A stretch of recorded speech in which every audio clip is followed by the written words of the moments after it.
Hello,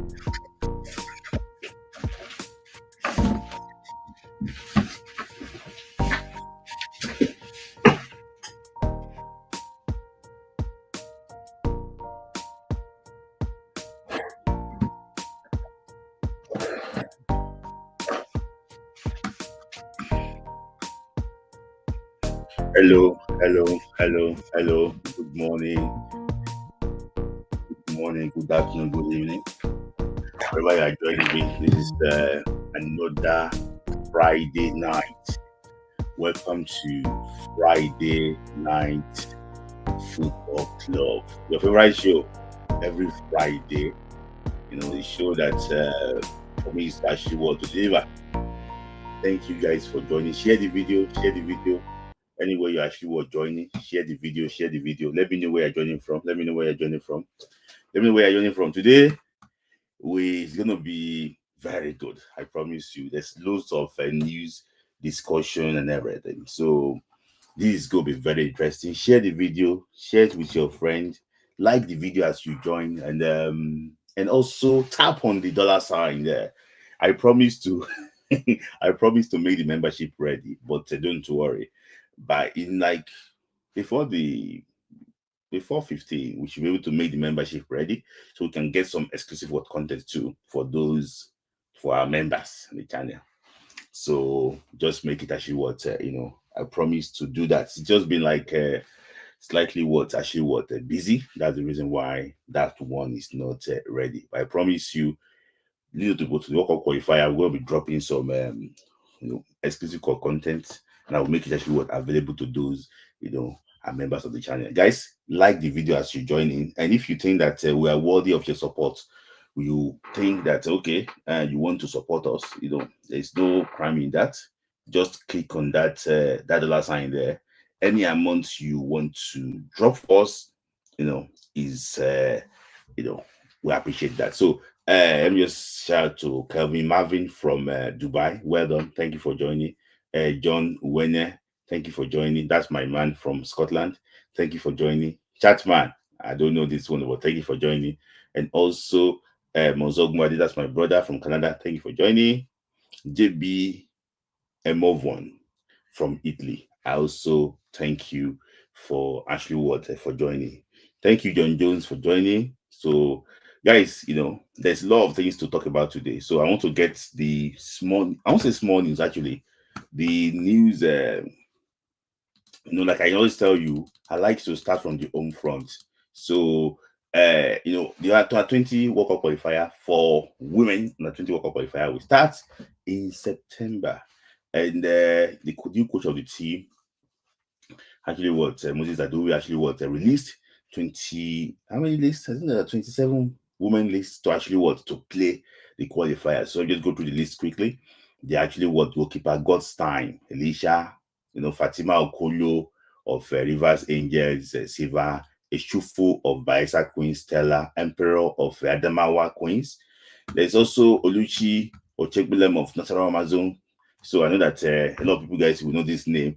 Tumini Additional of Nigeria Tales. If you remember, she played for Nigeria the under 17 World Cup when they came third in India. So I know that Haidotun will be pleased to see her name here.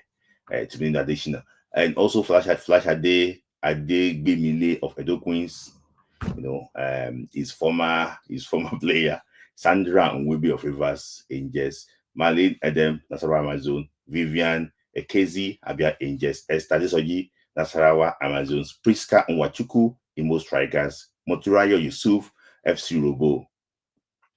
Ramon Karim, Rivers Angel. Chamaka Eziogu, Baisa Queens. And also Tawa Falabi, remember the captain of the last under 17. So she's part of the team too. Kafayat Mofsera, part of the team. Joy Igbokwe, if you remember, Joy Igbokwe used to play for Edo Queens. She's now playing for Nasarawa Amazon. So she's part of this team. Yetunde Omotosho, Raymond Stars Ladies. Esther Inyang of Edo Queens. Mera Deremi, another player that played for, I think, Edo Queens before. Now with Baisa Queens, their current coach used to be coach of Edo Queens. It's not the coach of Nasarawa. It's not the coach of Baisa Queens. So maybe probably he brought Miradere into that team. Favor Nwokocha of FC Robo Queens, Faridat Abdulhab of Nasser Amazon, and Dana Nwachukwu of Nigeria Tales. Forward Mary Mamadou of Edo Queens, if you remember her, she played for Edo Queens last year. Mary Nkpa. Mary Nkpa used to play for the under 17 before, but now it's part of the under 20. Very strong striker. Very strong striker, Mary Nkpa. Goodness Osigwe. Osigwe played at the last under 20 World Cup for good player in the local scene, but she didn't do well at the World Cup.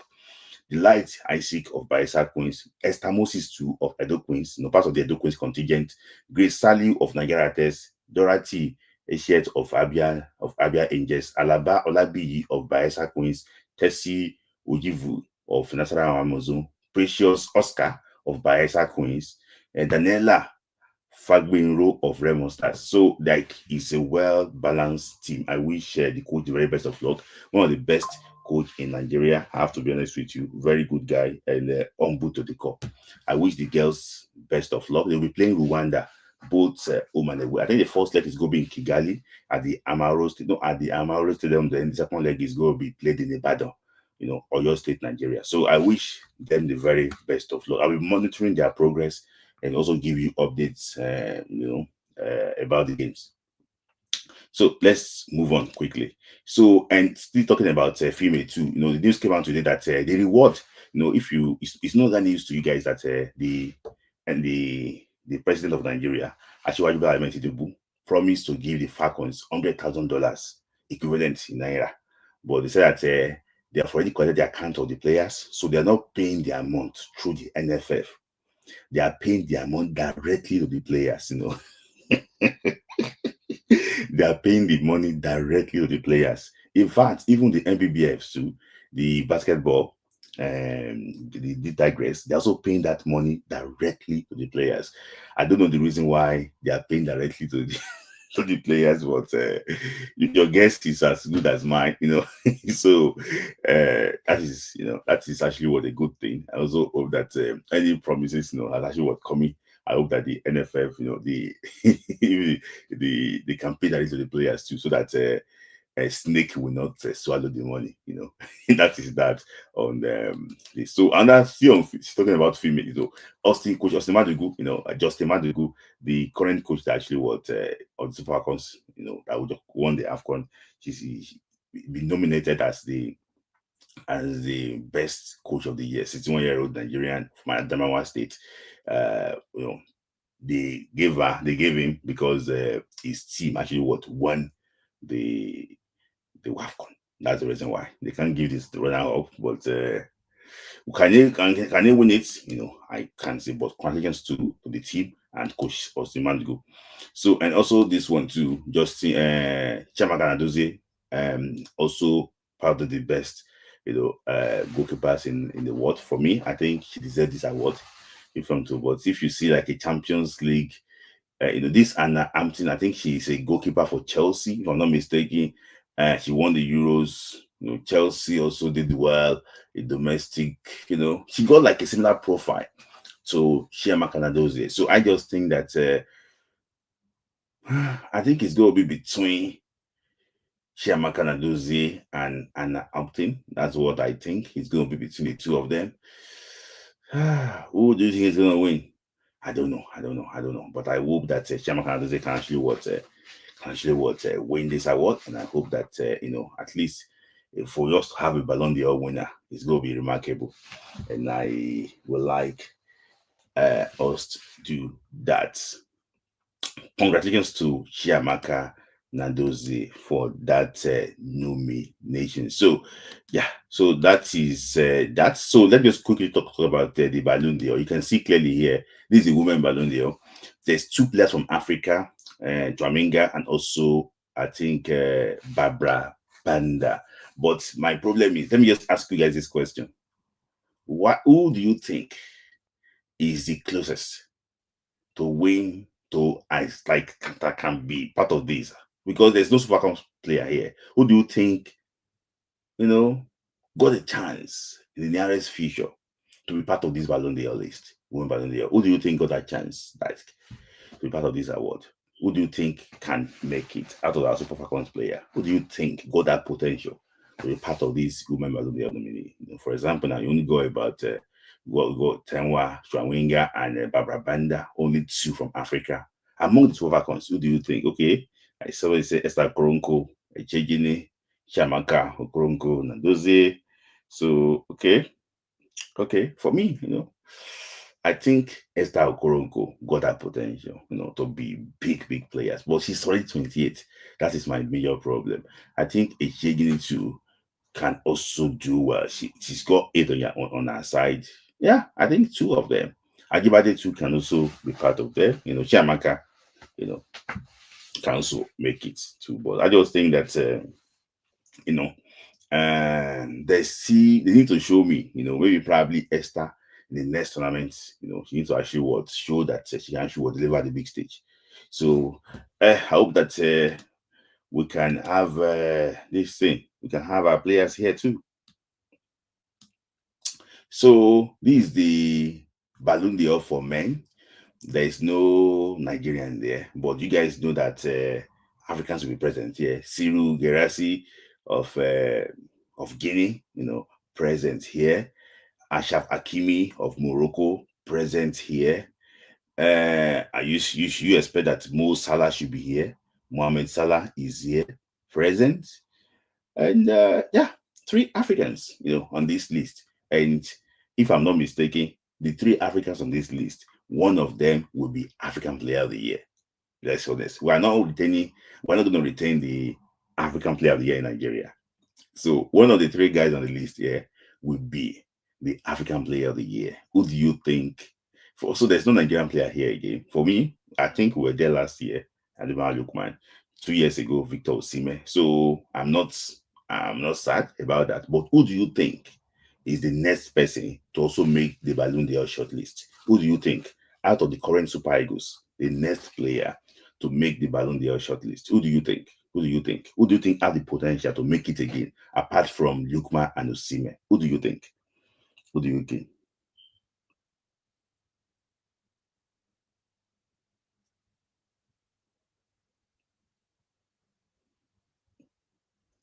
Tolu Arokodare. Make una dey whine herself. So, but I think I hope that none, unfortunately. Uche, nah, I don't think Uche, no, I don't think so. Chukwueze. Okay, guys, keep it coming, keep it coming. I will ask you those questions too when you join. That who do you think can actually make it? See, I don't really care about this one. My own problem is what? Is the young player of the year.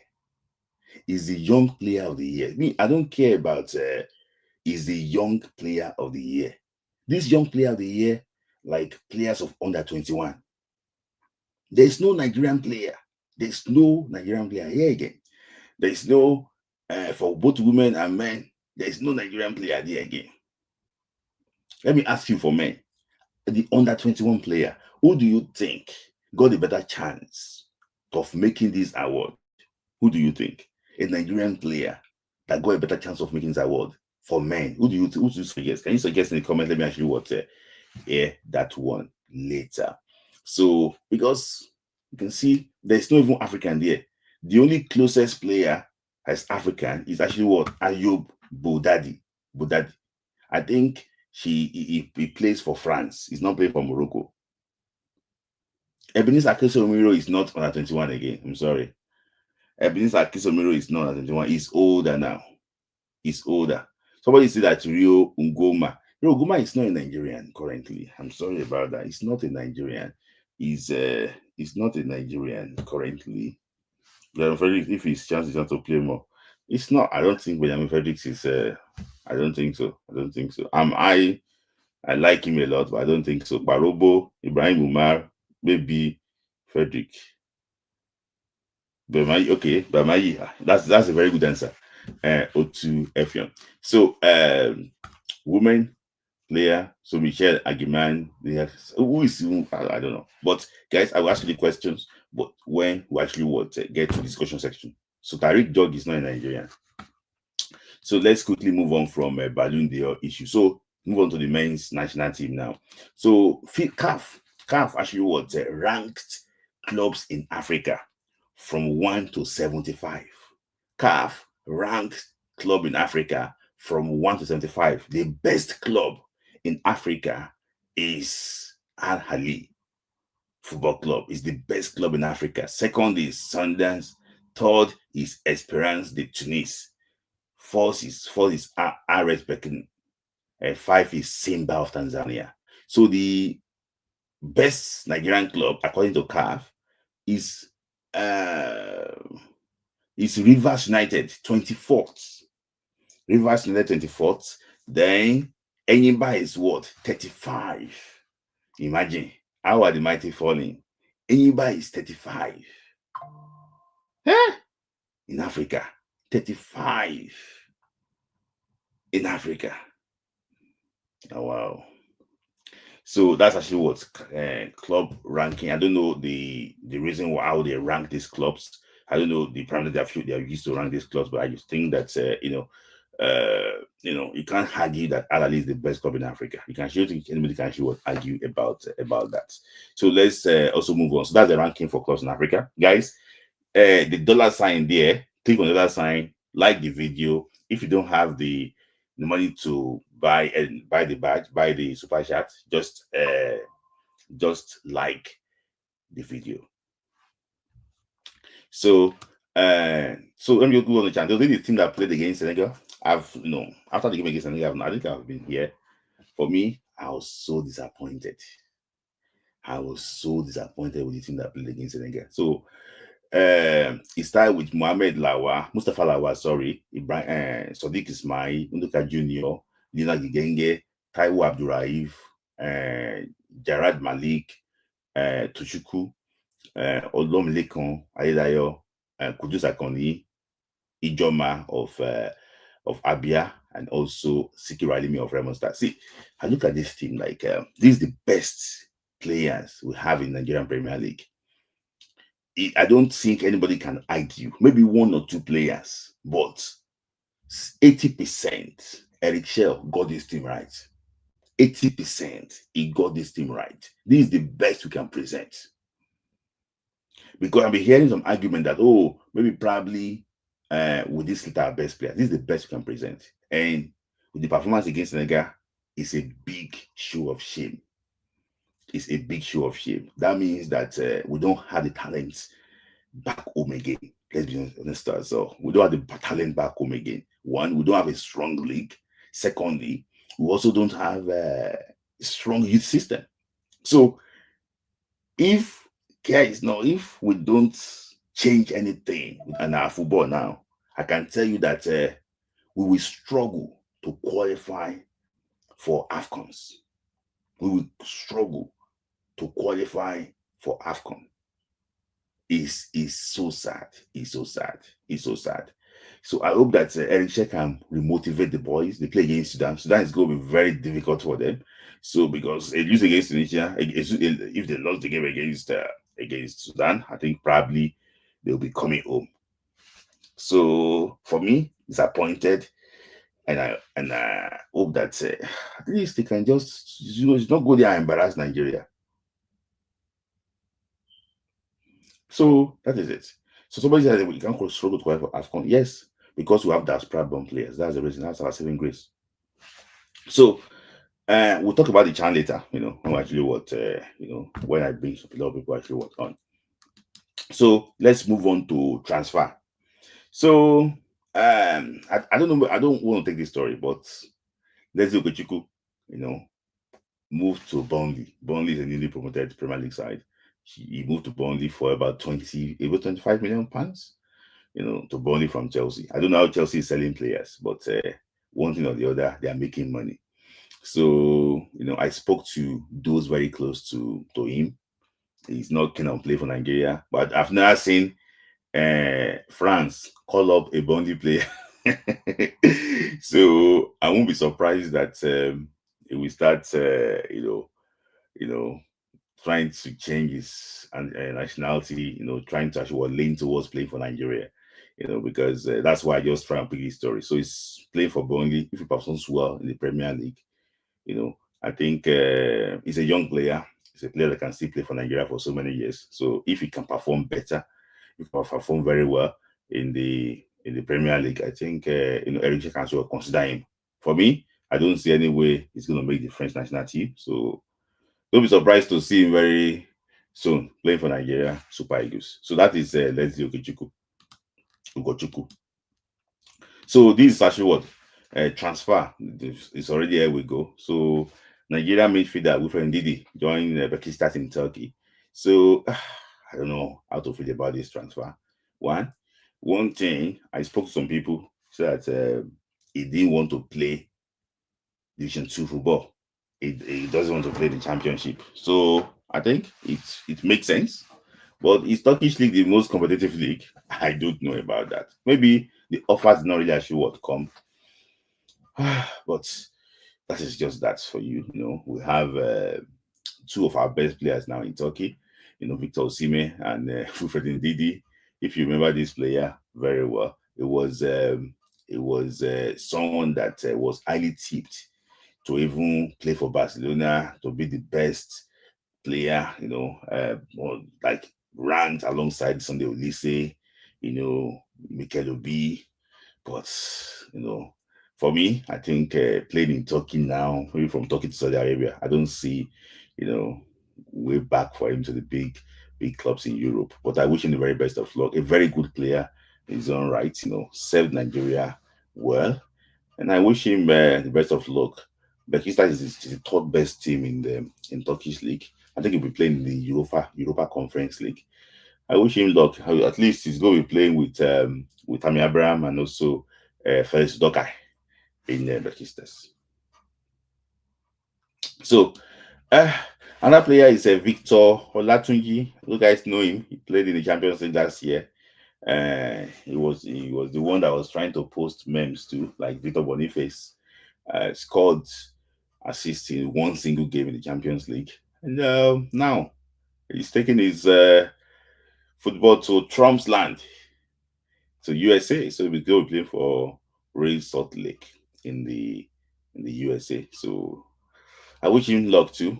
Yeah, maybe he can still come back to Europe just like Chidozie Awazia. So I will talk about this man after talking about players soon. So let me just take this one. So yeah, report coming is that Arsenal are interested in Ademola Lookman. So and for me, I don't know how to feel about this. I think that they are trying to. I don't know. Maybe Atlanta is trying to to put pressure on Inter to increase their bid for Lookman. But what we are hearing is that Arsenal are in for him. Even Ian Wright, the Arsenal legend, said that he's ready to help to get this guy to play for Arsenal. So do you think Lookman will want to play for Arsenal? Do you think they say that they see him as a cheaper option compared to Eberechi Eze? So yeah, I wish him the very best of luck. I hope that I just want Lookman to move this August, like in like a week or two. Because if Lookman is not playing now, how will Lookman make the World Cup qualifier in September? Because in fact, we're going to be in like exactly 1 month from today. We're going to be playing against South Africa in Bloemfontein. Exactly 1 month from today, we're going to be playing against South Africa in Bloemfontein. So I want him to play football. That's my thought. I want him to play football. I want him to play football. It's a feature. I want him to play football. That's actually what my thought about on that. So, and congratulations to our player, former Nigerian international, John Chukwudi Utaka. I think he has been appointed the coach of Montpellier Feminin in the French league. So he's going to be the head coach there. And let's go and monitoring his progress too with that team. Yeah. So congratulations to Utaka, very humble man himself. If you have never met him before, you will know how humble this guy is. Very, very good man too. Always, very patriotic, likes Nigeria, a diehard Nigerian fan, and always looking for Nigerian interests. So, let me just take my first. I think I have a question here. So I think I have a question. He said, "Why are people?" That's my first super chat. Thank you. Say, "Why are people saying Guzo is working?" See, I don't know about that. It could be media, but what we can see basically is that Ibrahim Gusso, I don't think it's working. I don't think it's working, but it depends on the way you see it. Because I'm ready to debate anybody. I would say that Ibrahim Gusso is actually working. I don't think, my own opinion, I don't think so. I think there's loads of things that he's just traveling and traveling everywhere. I don't think he's doing enough as an NFL president. I still think that Man U did better compared to what Ibrahim Gusso actually what he's doing currently. So guys, like the video. We have like 17 likes. I have about 70 people watching and 17 likes. Guys, like the video more, and let's like the video, like the video, and also you can support on the other time to support if you have the capacity to actually want to do that. So like the video, and let's continue on that. So um so if you want me to take your if you want me to actually want to take your your comments, you have to like draw like a super chat. Drop like a super chat. If you want me to actually want to take your comments, drop like a super chat. I will put the comments just like the way Chas actually what did. So congratulations to John Shukudeku Utaka. So so a news actually what if you follow me on Nigeria FC podcast, on Tuesday with IoT, it's about this transfer of Victor Osimhen. So after the Nigeria FC podcast that we did talking about Victor Osimhen's move, it's no longer news again, but it's just a reaction from Victor from that on that move. So England legend Gary Lineker said that the reason why clubs snubbed Victor Osimhen was due to his character.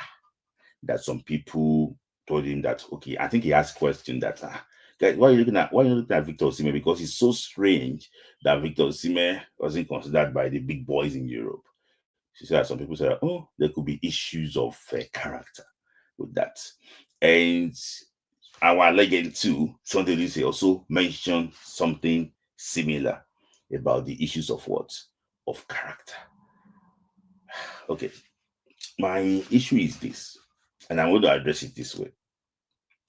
I don't know. I don't want to be on Victor Osimhen's side, but Olise said something about that Finidi outburst really affected Victor Osimhen. I agree.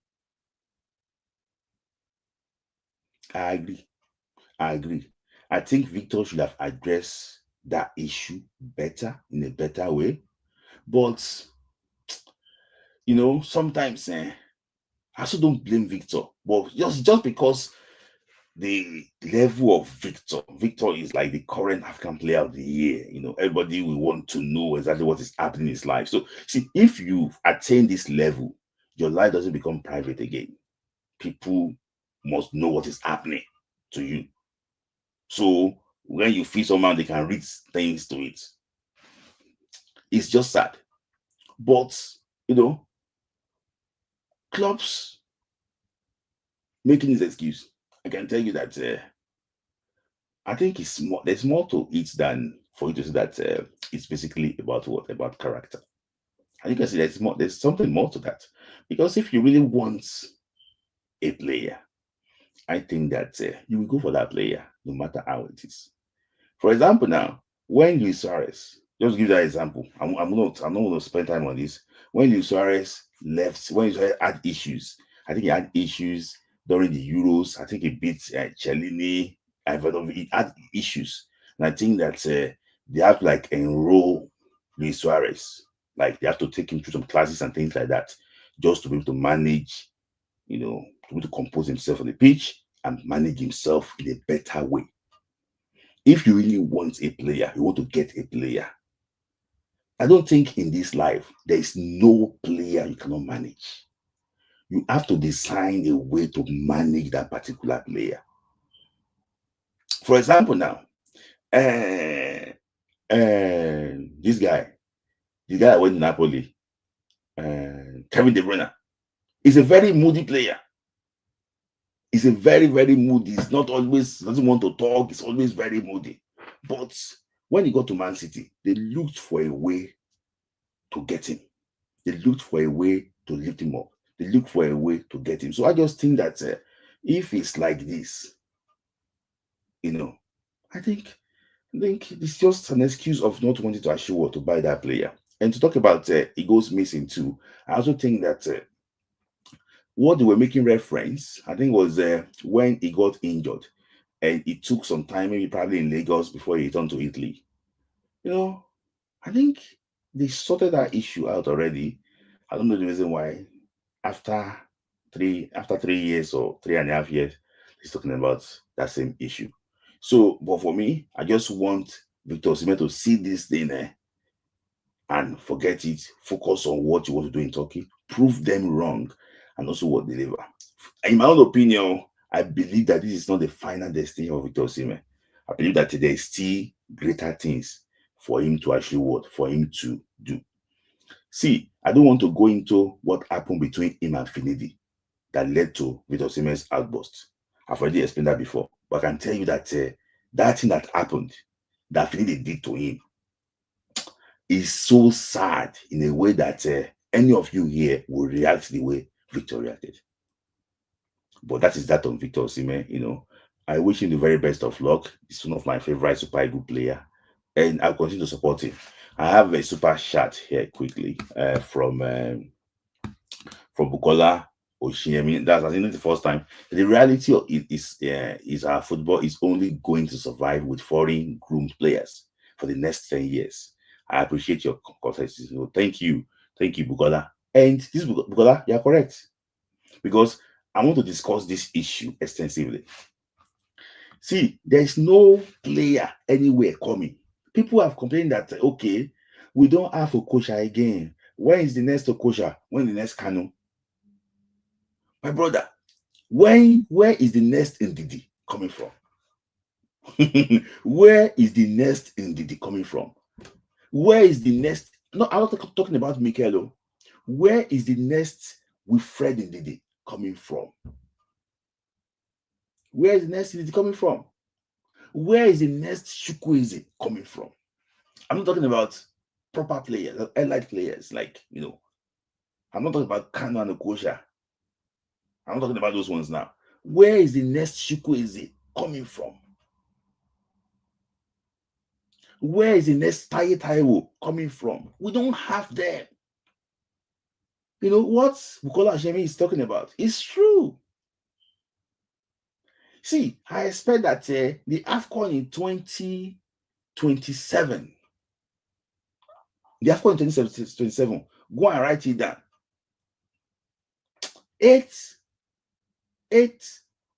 7 or 8 out of 11 starting players for Nigeria will be foreign born. We don't have system. We don't have system to bring this. We don't have system again. Our youth team, under 17, nothing is coming out.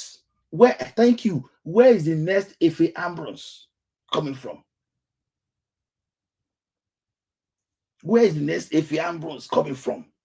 No, nothing. We don't have anything again. That's why I say that now mouth they used to say we are a footballing nation. We don't have anything again. What happened to under 17? We had under 20. None of them is part of this team now. None of them. None of them can say, okay, they want to stake a claim. None of them. None of them. So this, what Bukola said, is correct. Is correct. We don't have them any longer. So, I think we need a surgical operation in our football. And I have to be honest with you, we need surgical operation in our football. Thank you, Bukola, for that super chat. So, that's that on Victor Osimhen. Let me just quickly actually move on. So there's also quickly a debate. And the reason why I'm taking this thing is that I got it from like a reliable source, that FIFA is considering changing the rule again. That players that have played for Nigeria, I mean for countries, maybe probably 5 times now, and they have not been called up for 2 years, they have the right to change nationality. They are trying to consider it now. That's the reason why I'm bringing this story up. It came about a week or two ago. That's why I'm bringing it up. Do you think it makes sense? Imagine now, okay, he said the exemption is this: the player should not have played at the Euros or at the World Cup before. Not your Euros, not no World Cup. He said that qualifiers and friendly. Do you think it makes sense? For me, I think that if you're already playing for England, playing for Spain, and this thing, you should stick to the country you are playing for. You should stick because if for imagine someone like okay, but she's already played the Euros, he can't play for Nigeria again. So I think it's going to be very tough. But what's your opinion? Okay, let me know your thought about it when I send the link out. Let me know your thought about it. So I'm also hearing from I'm hearing from a reliable source that this person eating akara and and custard is is on the verge of playing for Nigeria. In fact, that person was even saying that he might make the team in September. He might, but so but that person just told me it's a reliable source, but my main source itself, my main source, never reply. So I will keep you guys posted about it. So that it's on the verge. In fact, it can even be called up as early as September. Ah,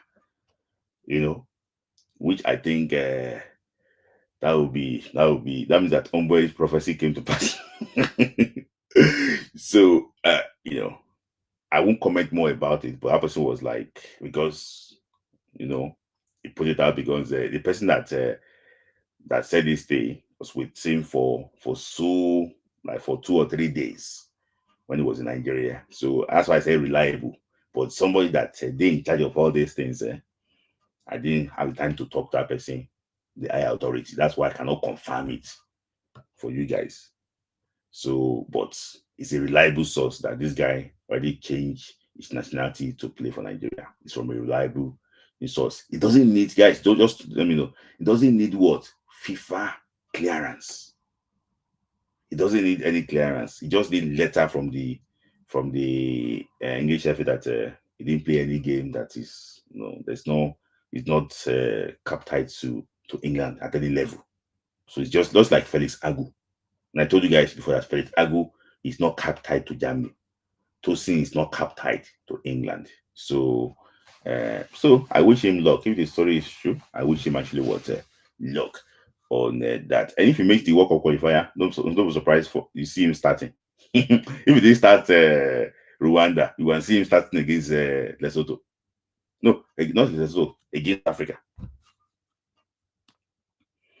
So that's on Tosin Darabioyo. As soon as I confirm the story, I'll let you know. So guys, so towards so let me just quickly take okay, I think so now home stretch now quickly. So just a quick one. So officially they have confirmed the dates for our World Cup qualifier.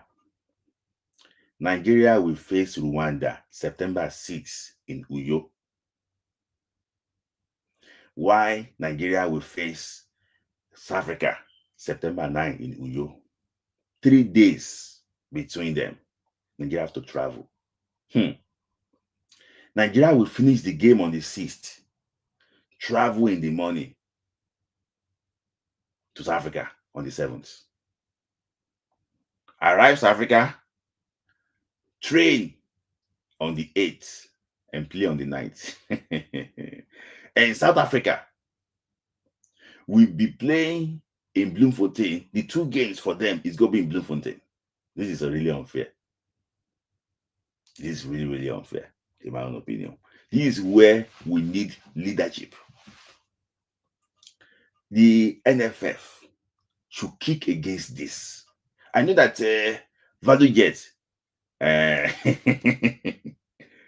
now popular value jet, I hope nobody will try to stop it from flying. The already are in value jet to take them, to take them and everything. But I just think that the 3 days between those games is too small. The 3 to take those games is too what? Is too small. 3 days is too small between those games. I just hope that we can manage this thing very well. Because when are they going to do that recovery? So they will only have 1 training section in Bloemfontein. And you want to win that game. And Saka will be playing there. In fact, Saka will play on the 5th and on the 9th. So they have 4 days. They have 4 days.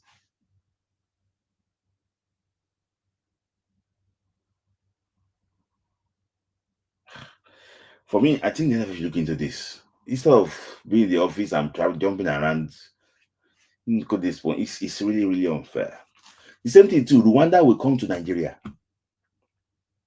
And they will, at the same time, they will go and play. They go and play on Tuesday too against Zimbabwe in South Africa. No. I think it's really unfair. The NFF should look into this thing.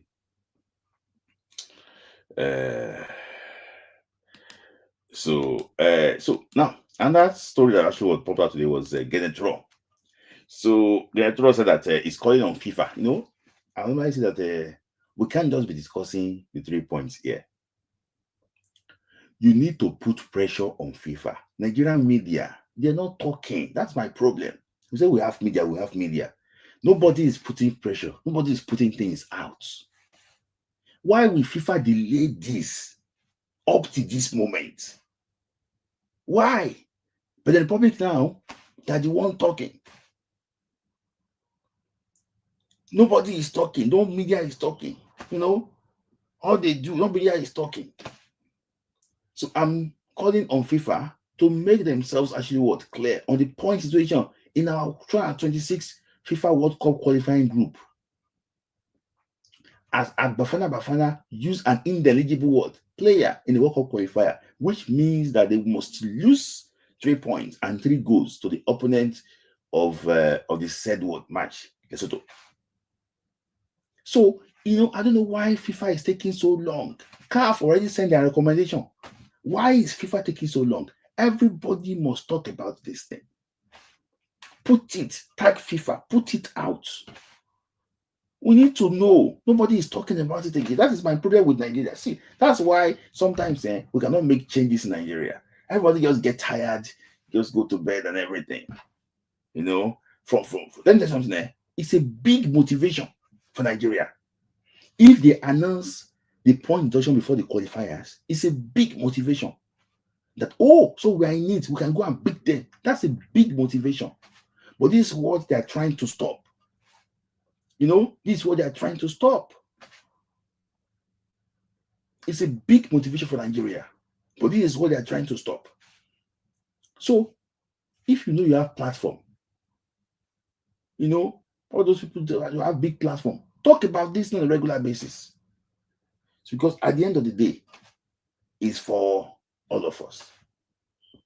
So, I hope that FIFA will act before the start of the World Cup qualifier. Because the case is already there. But some they're just playing these gimmicks. I don't know what they are doing.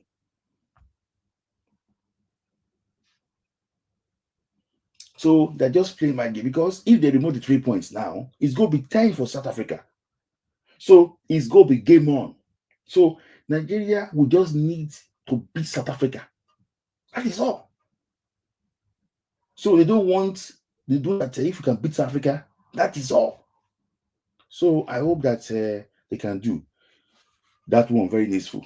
You do that one very useful. So talking about South Africa. So today I will start my official countdown to the game against South Africa.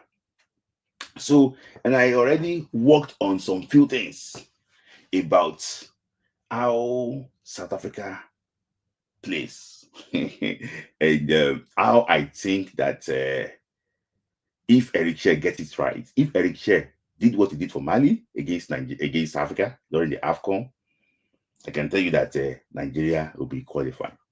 So this Bukola Osimhen, so just pause this. If this FIFA issue is as a result of what? Of lack of leadership and engagement from Nigeria. Thank you. You're just spot on today. That is it. Just talk and just talk. Who is targeting Team Nigeria? You can go like this. I beg, don't target. You go.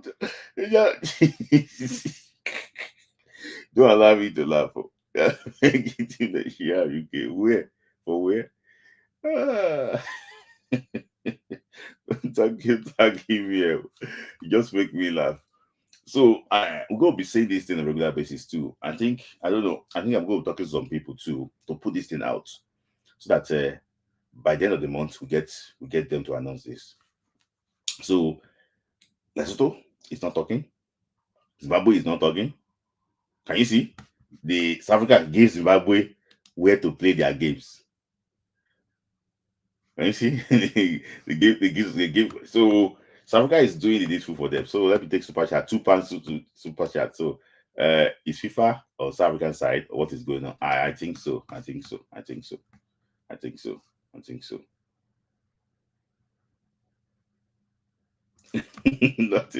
All this not serious. It's not serious.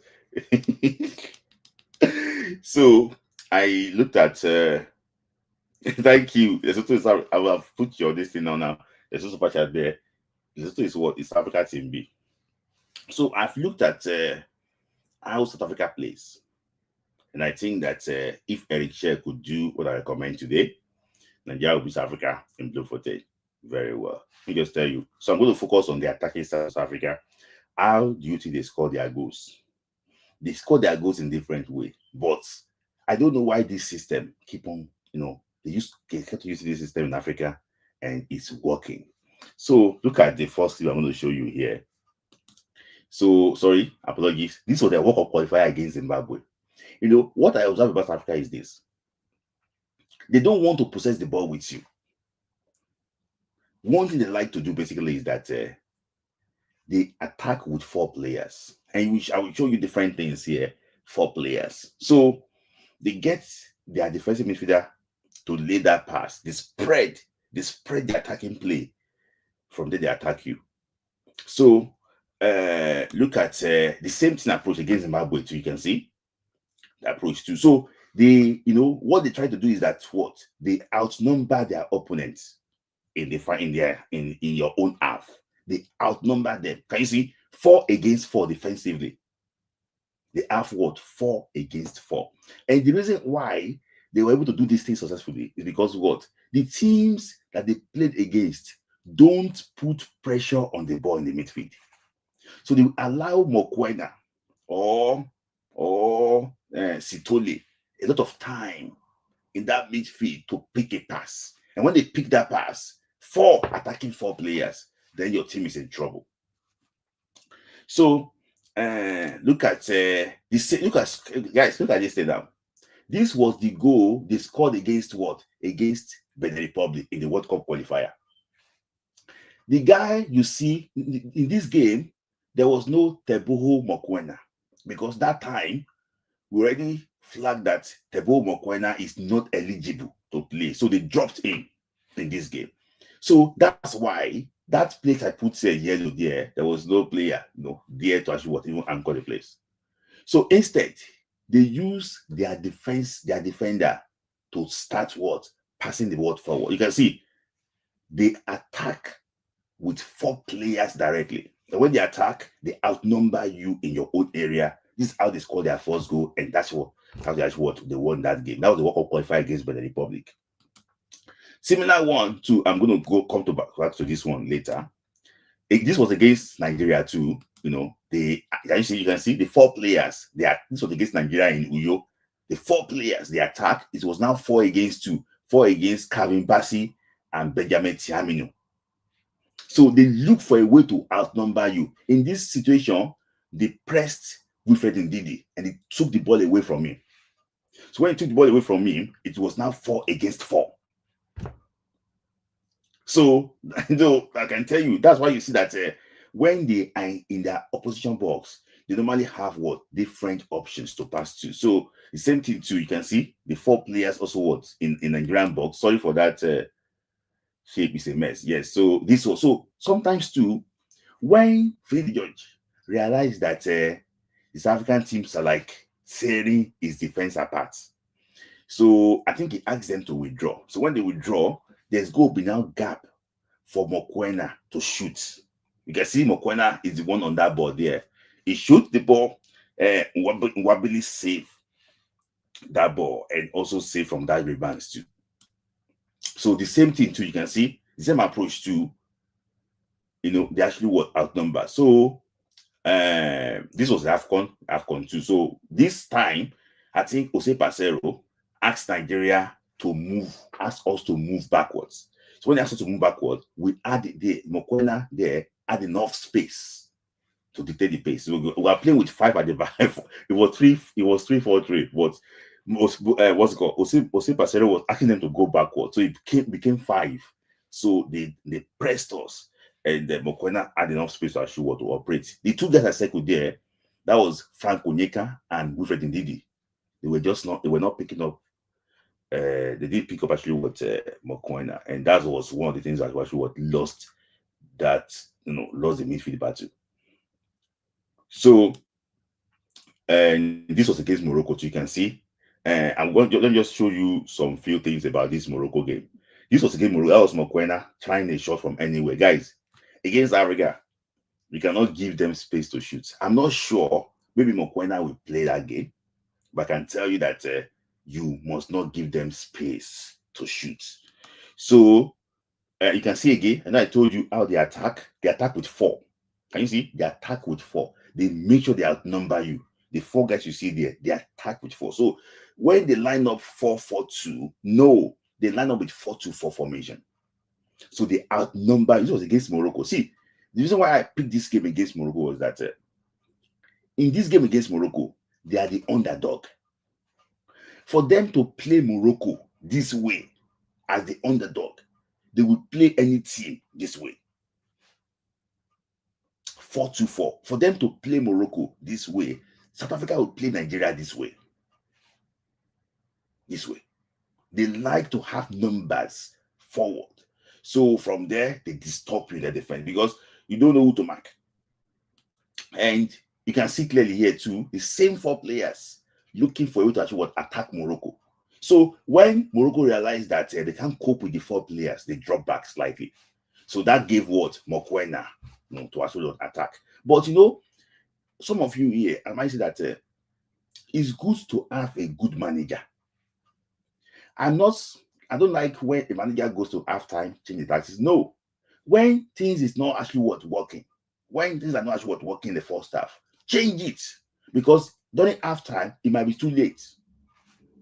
And I like what Eric Shell did, and also what Coach Rugagu, is it Rugagu they call him, of Morocco, did too when they played against South Africa. I'm going to show you now. So this was against Morocco too, you can see. Despite that, they were not in possession. They still play with With that 4 coming forward. Despite that, they are not in possession there. So this is a free kick, against Mali. They can shoot from anywhere. I can tell you that they tested the South African, Malian goalkeeper from that range. You can see the same thing too against Mali. They actually like to outnumber you in your area. Can you see the same thing too? So I'm just gonna click on the same thing against Mali. So the reason why I picked a game against Mali, game against Nigeria, against Morocco, is because if Eric Shell we beat South Africa, I think he's going to use similar approach he used for Mali the second half. But do you think Nigeria can do that? I don't know. You can see South Africa again, 4 players actually what attacking Mali. So now, you can see the same thing too. 4 players actually what attacking Mali. That's the same thing. It can go on and on, on and on. But I just like look at something too. One that they actually was struggling on is that long balls. They struggle on long balls if they don't deal with long ball very well. So that's one area that you can actually exploit. They don't deal with with long balls on very well. You can see they don't like it. So that's why I'm going to slightly go back to this one against Benin Republic too. If I still have this thing against Benin Republic. Against Benin Republic too. The long ball. This is from Olaiton. The long ball. I think Genetro too. Genetro is one of the best coach Nigeria, in Nigeria history. I won't lie to you. Very good manager. I think he watched them. But the issue with Genetro in this game is that I don't think he got the players to match South Africa. So he did something in this game I really actually would like. But I don't think he's got enough players to actually better players to match South Africa. That's the reason why I think he actually lost that game. So that's Africa. So let me go to how they are just vulnerable to. So as they are good going forward, they're also vulnerable to if you know exactly what to do. So after that first half, South Africa took Mali to pieces. But what I like about Eric Shell is that he changed it. He took out their best player. He brought in one guy, I think from Osimhen. So this is Masoko from Osimhen. He brought the guy. The one thing that they asked them to do, put pressure on the ball. Put pressure on the ball in the midfield. In Super Eagles now, which Super Eagles player can put pressure on the ball the way this Malian player went to go? This second half, as early as the 48th minutes. 48 minutes. They were not doing this in the first half. He asked them, put pressure on the ball. Win the ball early. Guys, if you watch the Club World Cup, watch Dortmund against Sundance. That was what they did. Dortmund did. Put pressure on the ball. Then that's how they beat Sundance.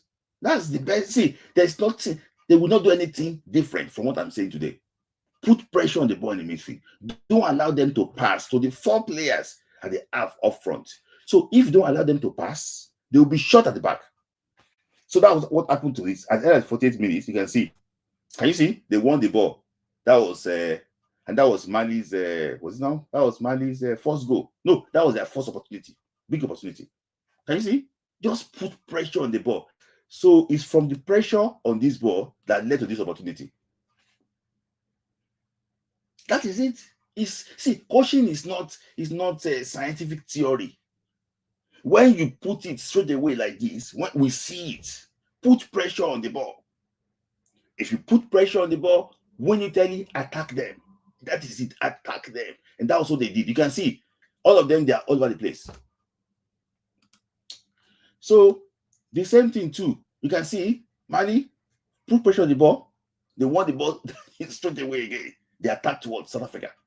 That's what I like Eric Shell. I like him for that.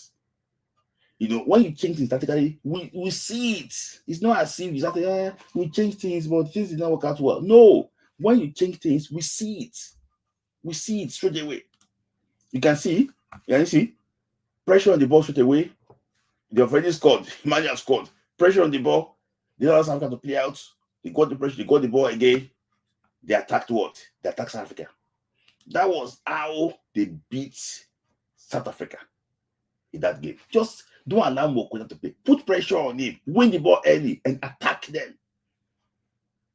If you allow them to settle and you allow them to pick their passes like the way they did in Uyo, we are finished. And secondly is that if they realize that you are blocking them too much, they pass to their goalkeeper. Goalkeeper is very good with his leg, with his feet. He can pass the ball very well. They do that too. But make sure you put pressure on that goalkeeper too. It must be what? A coordinated what? Pressure, or else you're going to be in trouble. You can see against this was against Morocco, the Moroccan. I'm just trying to tell you that. So the Moroccan coach too learned from game against Mali. You know what he did? I will show you now. So this Morocco playing their team against Mali. So can you see? That was the pressure. You can see South Africa had the ball there. He didn't allow Mokoena to pass the ball. That was not Amrabat. I think that was not even Onai. There was one guy. He marked them straight away, and that was what led to this attack. Can you see? They're already out of shape. Just don't allow them to settle. Put pressure on the ball. And Eric Shea should not look at names while picking this team, because I'm gonna lie to you, I'm not a coach, but I can pick a team that can beat South Africa. I see South Africa is gonna be easier than Rwanda if we do all this. They know that. They should give us our 3 points. They know that if there's 3 points between us and Eric Shea edge is correct, we are going to the World Cup. We are going to the World Cup. It should not use names. For me, with due respect, I will not start in Didi. It doesn't have the legs. It doesn't put pressure on the ball. It doesn't have a road yet. It does not. It doesn't put pressure on the ball. It's not that fast again. It's not in Didi of 4-5 years ago. You need energy. You need physicality to beat this team. You can see when Morocco changed, you see, 45 something, they change everything. They start pressing them high. But it's just that that day wasn't Morocco's day. So another thing is that when Morocco start pressing them, they start getting the ball in the box too, and you can see clearly. So also I told you about the long balls. South Africa doesn't like long balls. You can see that this was against Cape Verde. Against Cape Verde in the AFCON. They don't like long ball. Against Cape Verde during AFCON. So can you see? Against Cape Verde during AFCON, they don't like long balls. Nah, they misjudge it. Especially when they have pressed, they don't like long balls. It's against Cape Verde. So, and this was Nigeria too. When you can beat their 2 defensive midfielders, you already actually past them. You can see the same thing too. The same thing when you beat their 2 defensive midfielders against Nigeria, the Victor Osimhen goal that was disallowed. So, and physicality. I told you about that. That was how Dele Bashiru scored that goal. Physicality, physicality. You must be physical with them. If you are not physical with them, there's no way you can win this game. I can tell you about that. So, and that is Eric Shea philosophy.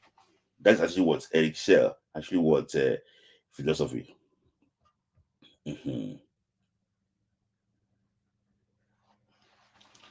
So yeah, that's actually what philosophy. Let me just take comments from Bukola. Bukola has already was something. Okay, Bukola said so I think we may need to play Uche from the midfield and play Bashiru. Yes, I think Uche we actually will be very instrumental. I think Uche will be very instrumental to that this thing. I hope so. It's going to be very instrumental to that, and I just hope that we can be able to actually get all those things. So yeah, so that is so we can see it again. So that was Levi Shiru too. He got actually injured in that game, and so yeah. So long balls, they don't actually like that. Become physical. So that's why it's just a simple thing that you will need to do to beat South Africa. I hope Eric Charlie has listening, and I will be going some details about the game, about their set pieces, how they actually arrange it, how Elisha can actually what do to be able to cop that. So that is actually what that or the that is that on the analysis. So somebody say a player from Jan. Which player from Jan are you? This player from Jan. So let me post the link quickly so I can be able to get some. Let me post the link, guys. The link is already here now. Let me get to, please make sure you are very fast with your contribution. Let me actually get that one in and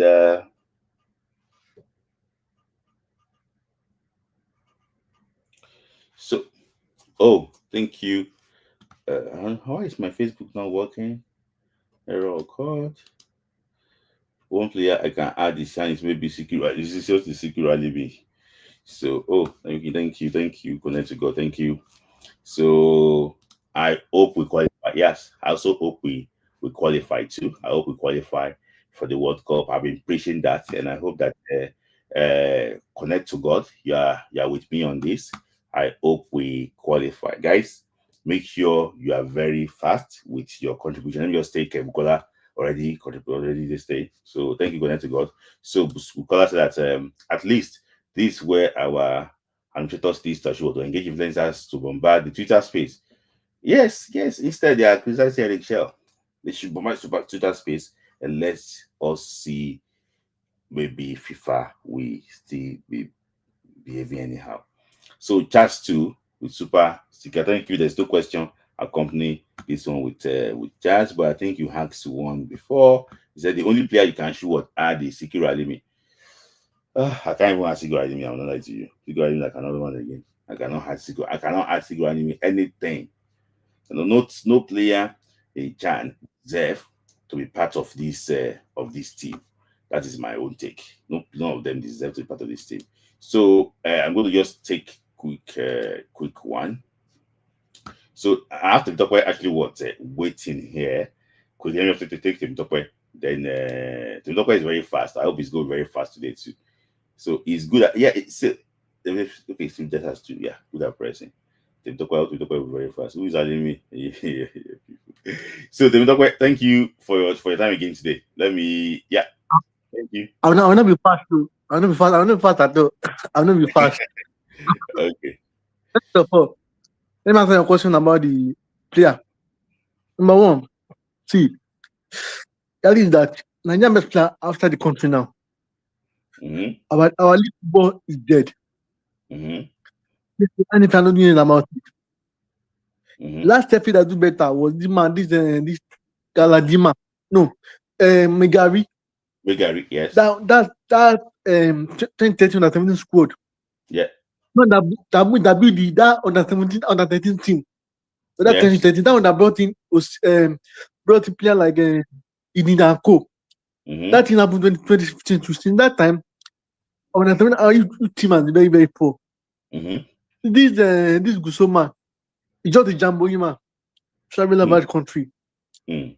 And on this issue, I feel that the highlight they understand that our Nigerian football player are very lazy. Mm-hmm. Small money, they're within dreadlocks. That's the problem. So that's about that. Concerning the player that will Ballon for Nigeria, I don't see it. I don't think they are doing it right now. I don't see it. I think it's very poor. Nobody's there.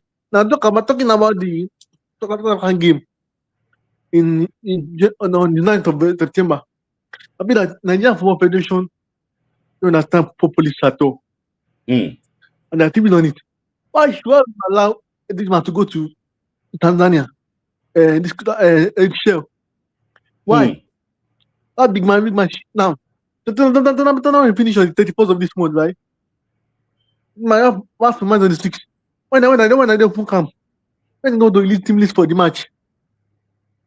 So for me, they're not thinking at all. Finally, about for Nigeria. I thought the news too. I think it's true. I think it's true. But better for Nigeria because So the ball place, they can pass the ball very from defense. I mean that time can play that time can yes, it is pass. That true pass can do that very well. That be coming on that defense. So finally, as I go now for the um for the FA, my advice is that they try to create the better on a better academy, just like Senegal doing another bridge. Then the best game academy like that is the nation food start in Senegal. They do academy, get the better academy that we develop here for us. Also, let's play. If Morocco can come for him, for them. It doesn't matter. You can use it too. Morocco team, Morocco half of the Morocco team, they're born after Morocco. Go and check that. Go and check that team list. Go and check it. It's not a big deal. I just one base. I think it's not good. So that's the fact. Thank you very much. Thank you, Utaka. Thank you for your time. Thank you. This one is not long, but not too short too. Thank you, Utaka, for your contribution. So, please, guys, wait to make it fast. I don't want to be too long here today because I have engagement tomorrow. So let me start with Umberi. I think you joined first. Somebody needs to okay, yeah. So Umberi, contributions quickly. Yeah, yes, greetings everybody. Greensmith Lai and Greens and Mr. Ade. Let's start from number the one players that have played 5 times. Is you have already said it, Smith. It's not necessary for them to come back. For example, somebody have played in England and the person want to play for Nigeria, or the person have played for Nigeria and the person want to go and play in England. It's not necessary. One, if you are playing in England and coming to Nigeria, remember England might say, okay, since you have played for us and you are trying to play for Nigeria, we are not going to pay you your salary. So Nigeria you have to think twice. So the possibility, let them not even think about it. That's my own thing. That's the way I look at it. Then, concerning about Tosi, yes, tell him that he is highly welcome. Yes, we are proud to see him. I will be the happiest person. In fact, if Tosi will play against South Africa, it's easy work for Nigeria. Very, very easy work. Very, very, we are winning that game. I know what I'm saying. Easy work. And another thing I will say is, you have already explained it, Smith, concerning about South Africa. How I wish that indeed they will not play that match.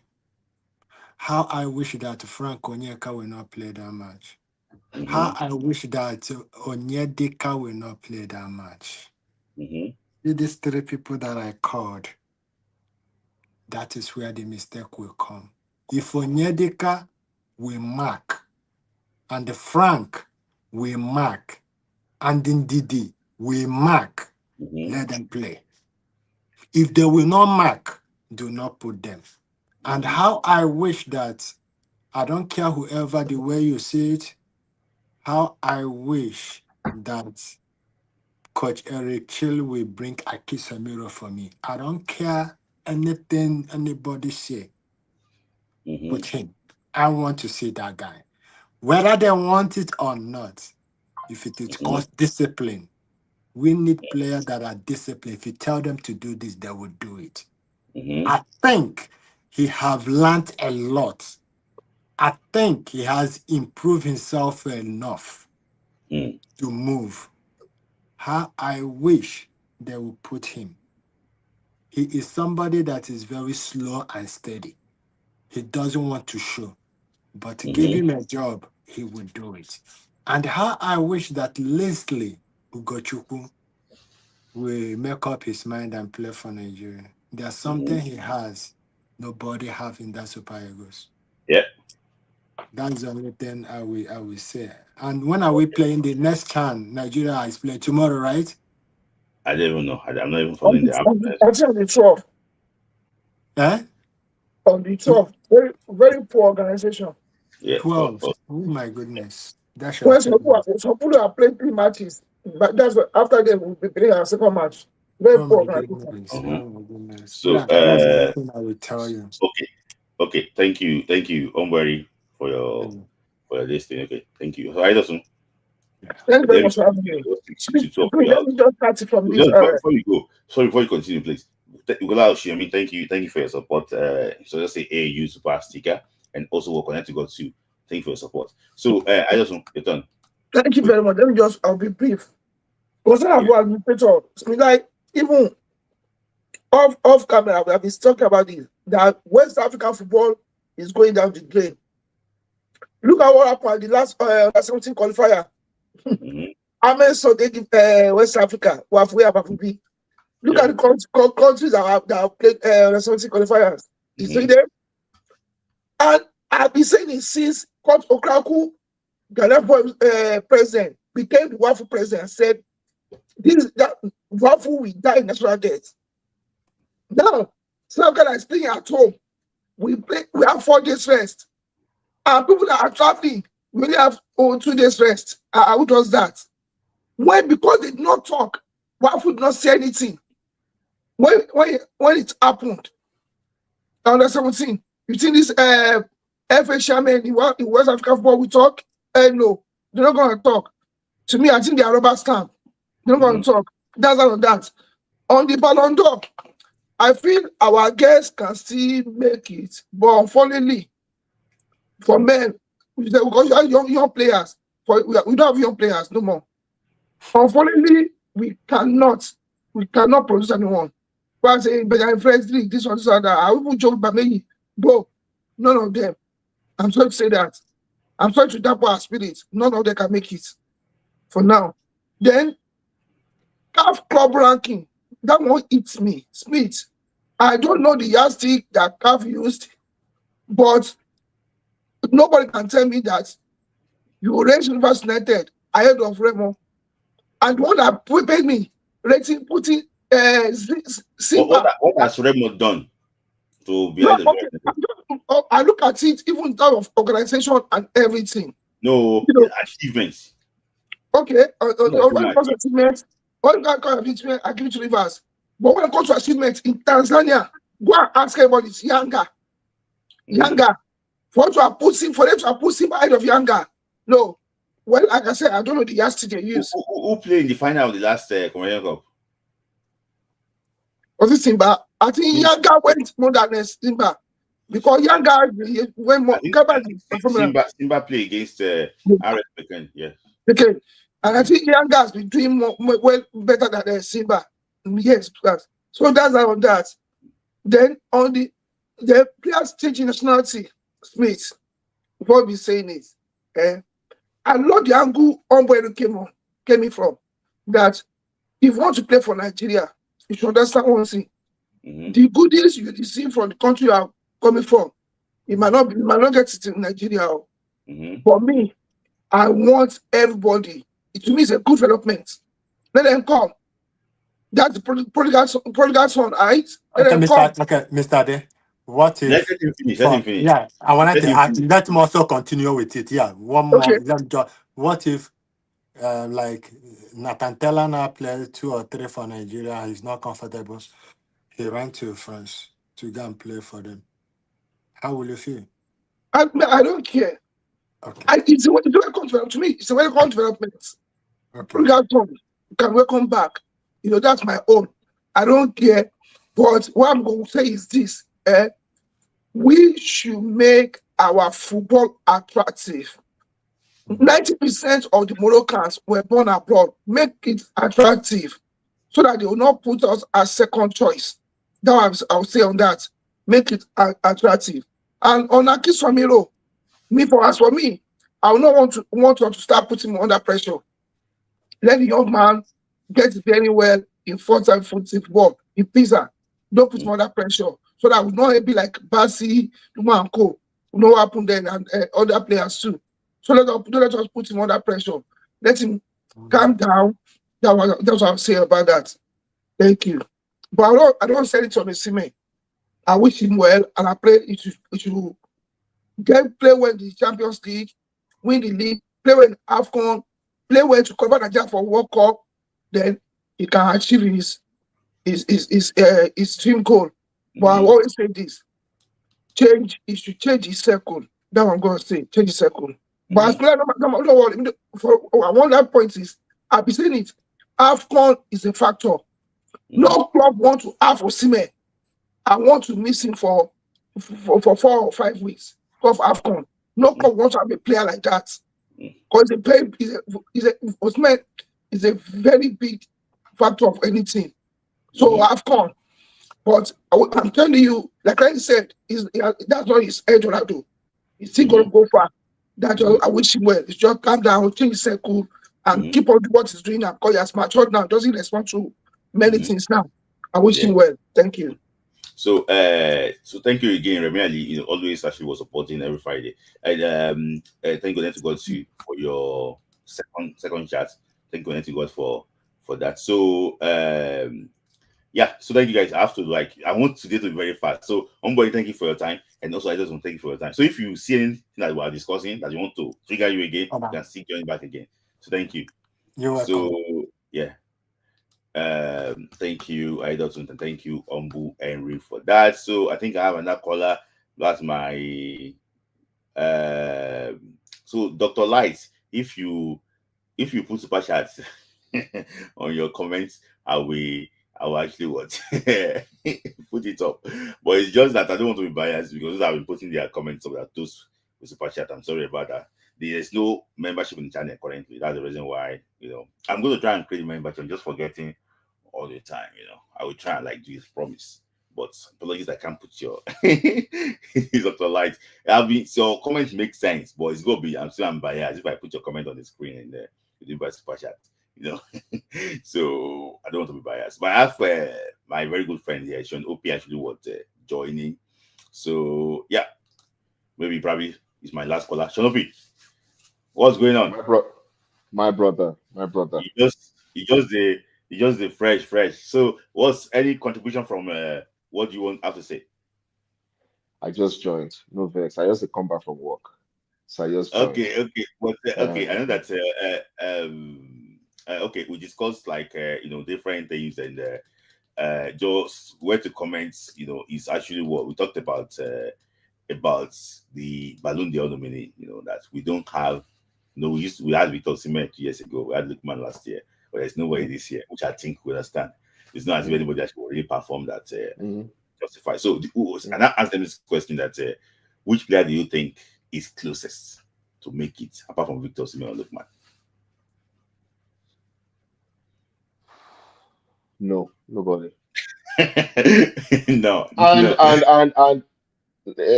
I know the question is closest. Yes. But okay, to answer the question in terms of closeness, judging from performance of last season, I would say Olaino. Olaino had a good season last season, but it's still not close enough. It's not close enough. It's not close enough. And it's so funny that historically, I remember there was a time that, even if I remember, there was a time that Mikel was the only Super Eagles player playing Champions League. Yeah. At the time. Yeah. Everybody else, Dixon too, they were playing. We had players playing in Turkey, in African League. It was only, there was a time, it was so bad that Mikel was the only person in the crop of the Super Eagles at that time playing the Champions League. And it's a cycle for Nigeria. So I know, and let's be honest, man. When you have players doing well in their clubs and they are playing in top leagues and top teams, it translates into the national team. Don't let us lie. Yes, it does. It does translate. Let's look at it. Even look at even the year we won the Nations Cup in 2013. Even though the squad was lucky, we didn't have injuries and all that, they still took some home-based players. But if you look at the core crop of the players, you could count 1, 2, 3, 4 people that they were really playing well. Ambrose, Leo, even Ambrose, what's his name? Celtics, they were champions. Yeah. This was Moses just signed for Chelsea. Lazio. Yes, the guy was blazing. Yes. Eminike, Fenerbahce, And that's Shegile. Was he? Monaco. Is it Monaco Monaco, yeah, or Monaco, whatever? yes, Monaco, It yeah. was played for Monaco at that time, right? So it's a decent team. Victor Moses just signed for Chelsea. His Yes. confidence was high. He Emenike was full of Mikel, obviously Chelsea just won the Champions League the year before. We had some players in those patches that were doing well with the team, and it translates into the performance of the team and how Yes. they're going to play. Mm. So It's historically, it's a quadratic cycle for Nigeria. You mm-hmm. see some crop of generations where, but I'll say in the past years, don't if we are being truthful, we've just had bang average players. So I mentioned something before you came. So that's before, if you remember, say where is the next Okosha? Where is the next Kanu? We used to ask that question. Yes. But where is the next Ndidi? We are not getting players now. Nobody is coming up. So that's what takes me to this young player nominee. Yeah. This is young player nominee for Ballon d'Or now. Yeah. There is no any African player there. No. So and it just tells you that the thing is one of your shows you said we are benefiting a lot from the abroad born players. Yes.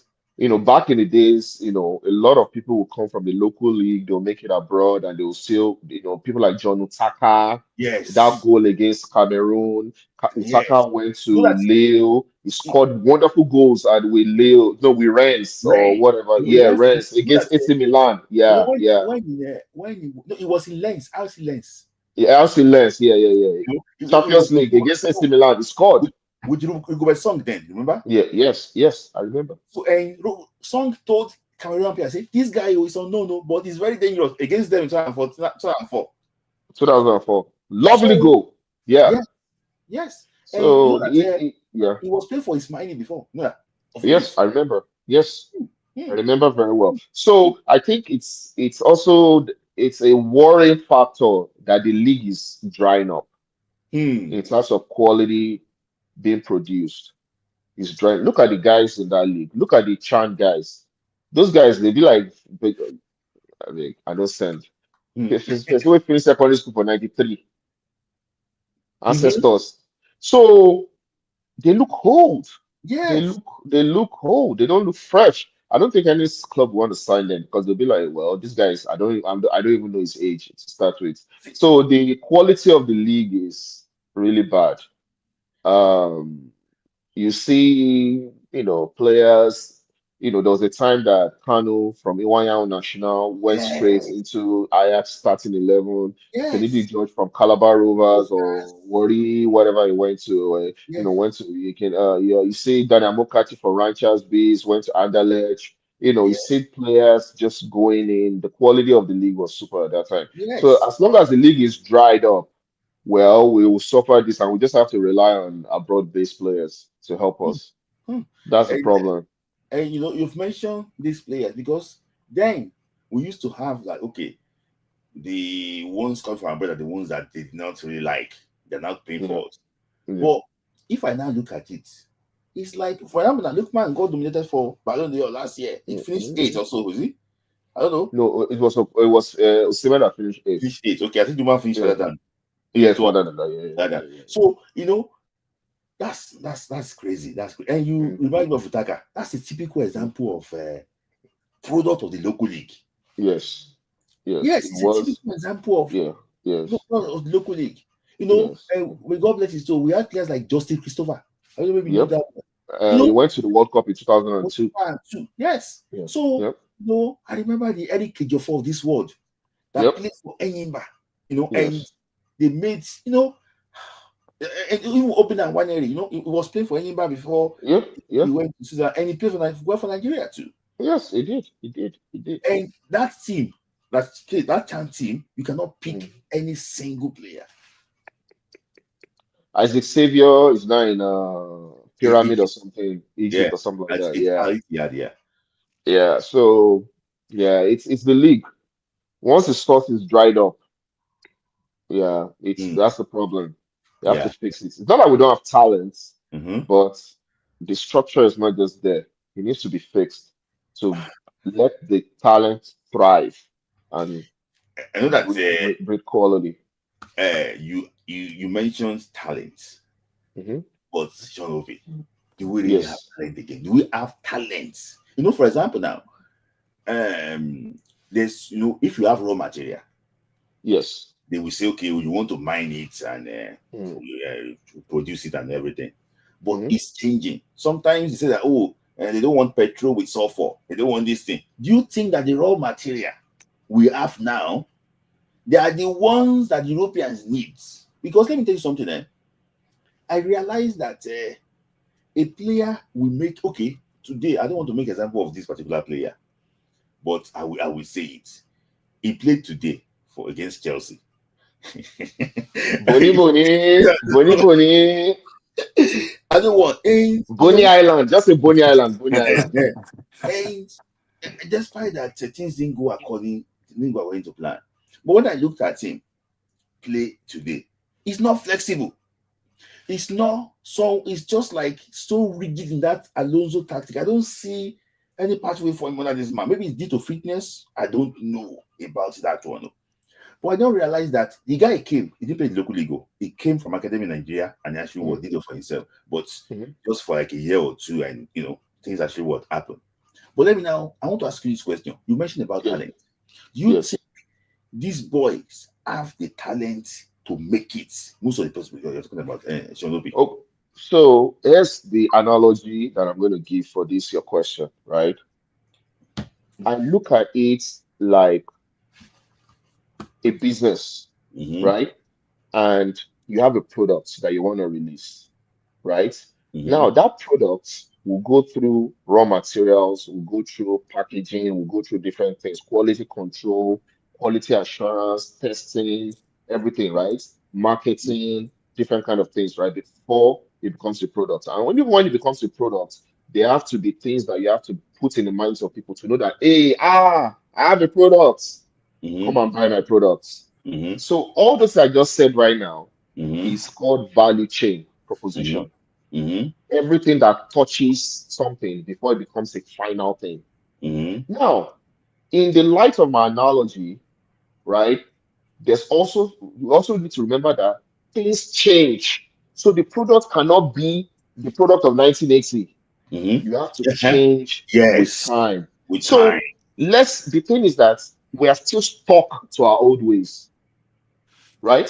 So if your coach in Nigeria or somewhere else is teaching you to play in a particular way or think in a particular way, and the modern game has changed.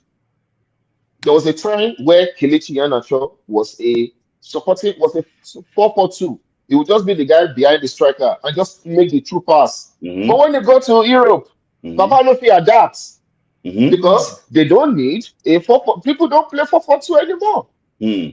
And it could not. That was what killed Kelechi on the 17th. He Yes. will be the guy behind the striker. I'll just do the quick pass or whatever. But in the modern game, they wanted him to be a striker. We don't need a fourth striker. We need a real striker. And they couldn't cope. So we have to change a lot of things. Change the game. Change the mentality. Catch up with the modern times. Oh God. Then that value proposition of players of, okay, think beyond the talents. Education. I don't know if you heard about Ndidi or Boniface. It's not when they're playing Champions League. They don't even train like that anymore. They just watch videos. Videos. It's tactical because a lot of these games these days is right here. Yeah. Okay. Skills is there. Anybody can have skills. Anybody can have skills. So you have to the curriculum for football has to change in Nigeria. Before I go to I want to ask you this question. Yes. And I'm going to tell you from inside sources now. Yes. Eric Shea spent a lot of time in the classroom with this chanting. Yes. Explaining what he wants them to do. They didn't understand it. Yep. They didn't understand it. Yep. In fact, he had to go to this camp with no defensive midfielder. Because the guy that was meant to play, I don't think a guy can even speak our lingua franca, what they to even know how to communicate. The person that is even speaking doesn't even speak the English very well. The communication don't break.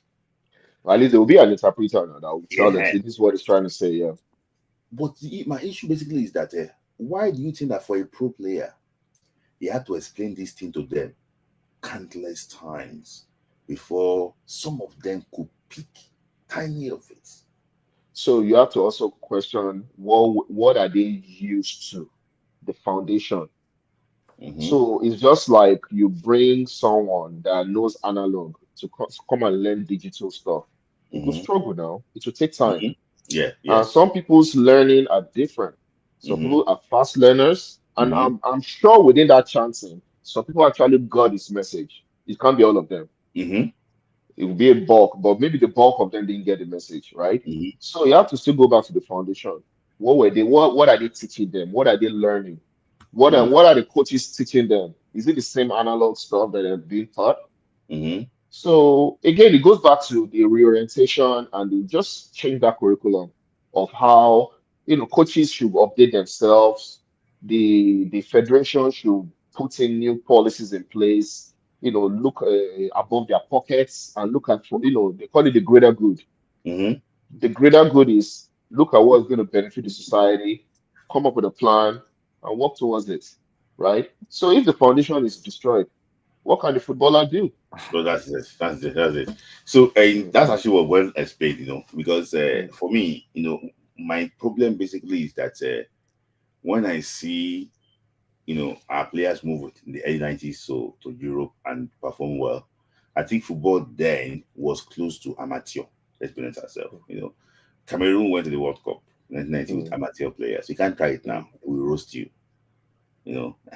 So but now I think there's loads of details to this game now, and I think that's one of the major reasons why I think that our players are actually struggling. So like that he left Nigeria.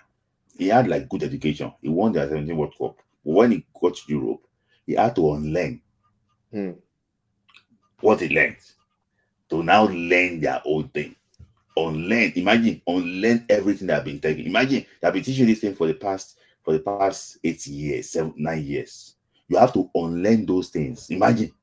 So it took him up to 3 or 4 years to perform. So unlearn, then learn.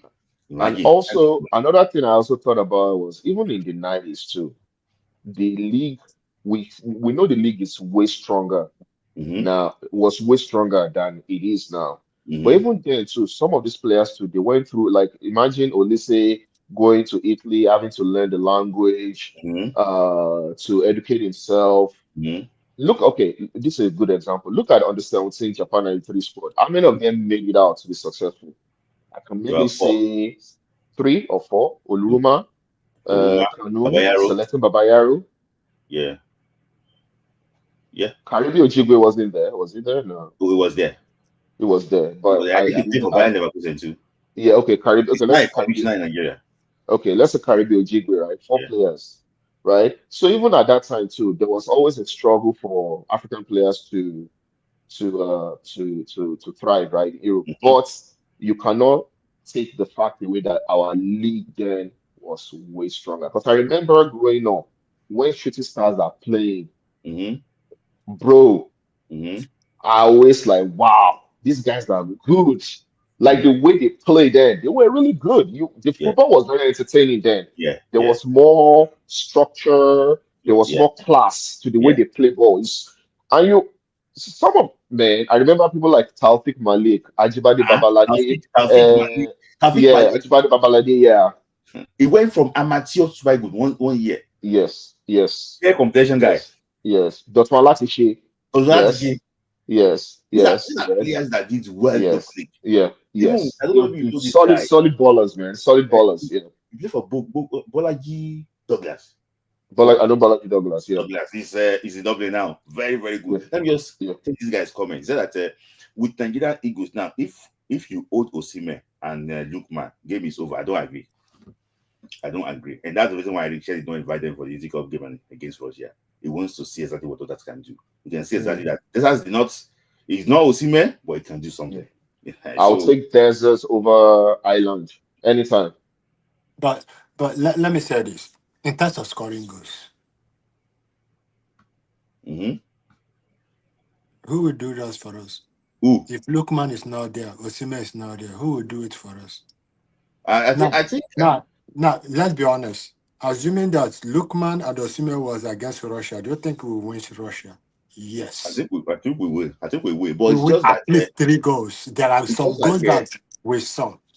When we play with those guys, I just think that you guys can have better time to explain themselves too. For me, the friendly game is very good for those guys to be able to work. I don't think our team is Lukman Osimhen team. I think our team is way more than that. I think some players can actually work, even come to the party. Yeah, but nobody is challenges those 2 boys in terms of striking.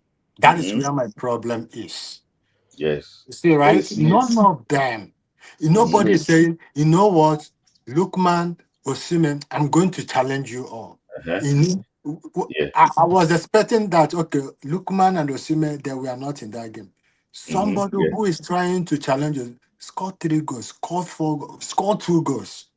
People will say, wow. Where they go create the ball from now? Who is crazy? Okay. Apart from creating, right? We have seen how Lukman score goals. Yeah. And somebody else. We have seen how Osimhen. In fact, let me use Lukman as an example. There would be a time that nobody want to create the ball for him. You see, you know what? Let me take the ball from the middle. Go for the move. Nobody is doing that. Yeah. Before I continue, sorry, somebody asked me, say, ask Shonopi, did you live anywhere close in Ibadan? Did you live? I lived in Ibadan. So he's watching, but he didn't comment. He just sent me a text that I beg, let me ask Shinobi. Just ask that. Shinobi. Yeah, what you explained. Let me just use this guy's comments. He don't buy chat so that we won't say I will address it. See, the issue, you say your comment here that it's just one game. See, what is the purpose of chat? Is to discover player. See, let me tell you something. No matter how bad the Nigerian chan team, we normally see a particular player. I'll remind you, Chizom Chikatara. I don't know if anybody knows about that word. I know him very well. Chizom Chikatara of Abia Warriors. Is it Abia Warriors? Yes. He's still playing in Abia Warriors up to now. Even, Ballon and Salami. I play for that Keshi now, Abi. Yeah, that Keshi. Even Stephen Eze, you can see those players there. Sunday Falaye. So, in my opinion, I just think that the team is just sleeping. Yeah, it's just sleeping. Most of our boys this thing. So there's one comment too. Somebody said that. Remember? See, remember Sunday Umba and Co. Let me tell you something. People don't know that Sunday Umba was the captain of Nigeria. I did not so. I read his comment saying, why are you emphasizing on if I can't score against a similar? No vex, sir. Mr. Didotso. He's an similar fan. So his comment said that remember Umba? Umba was the captain of Nigeria at 2005. It's because he didn't go to Europe, already experienced player. When Stephen Keshi took over Nigeria, we had 2 clubs play in semi-final of the CAF Champions League, Atlan and Canopilas. Now, our team will not qualify for group stage of CAF Champions League again. So, Dr. Light, the league is dead. That's the problem we have now. The league is actually is dead. It's not as if we're trying to say, it's just a practical example. There's nothing to hide about it. The league is not doing well. When last did we play the CAF Champions League group stage? When last? The time that when Keshi coached Nigeria, we had teams doing well in the CAF Champions League. Sunshine Stars, we had Kano players, we have Atlant. You can select players. But now, nobody they do well. We know the qualify for group stage again. Everybody don't go to Bangladesh, go to the Nigerian Republic, go to anywhere that can pay well. So that is the problem we have with this team. It's not as if we're trying to actually to badmouth and everything. And talking about this copper, this thing before we wrap it up. Say, okay, a player under 21 player, both men and women, will not get. Somebody said there's Lamine Yamal in Nigeria that we don't discover Lamine Yamal. I don't believe. There is, I don't Smith. believe we have Lamine Yamal in Nigeria. Do you know, Smith, let me tell you, there's something Joby said, which I love. He said, that's it, when he put it on in terms of education, in terms of the coaches who are handling those players. Smith, when you are in Nigeria, count the way you are in Nigeria.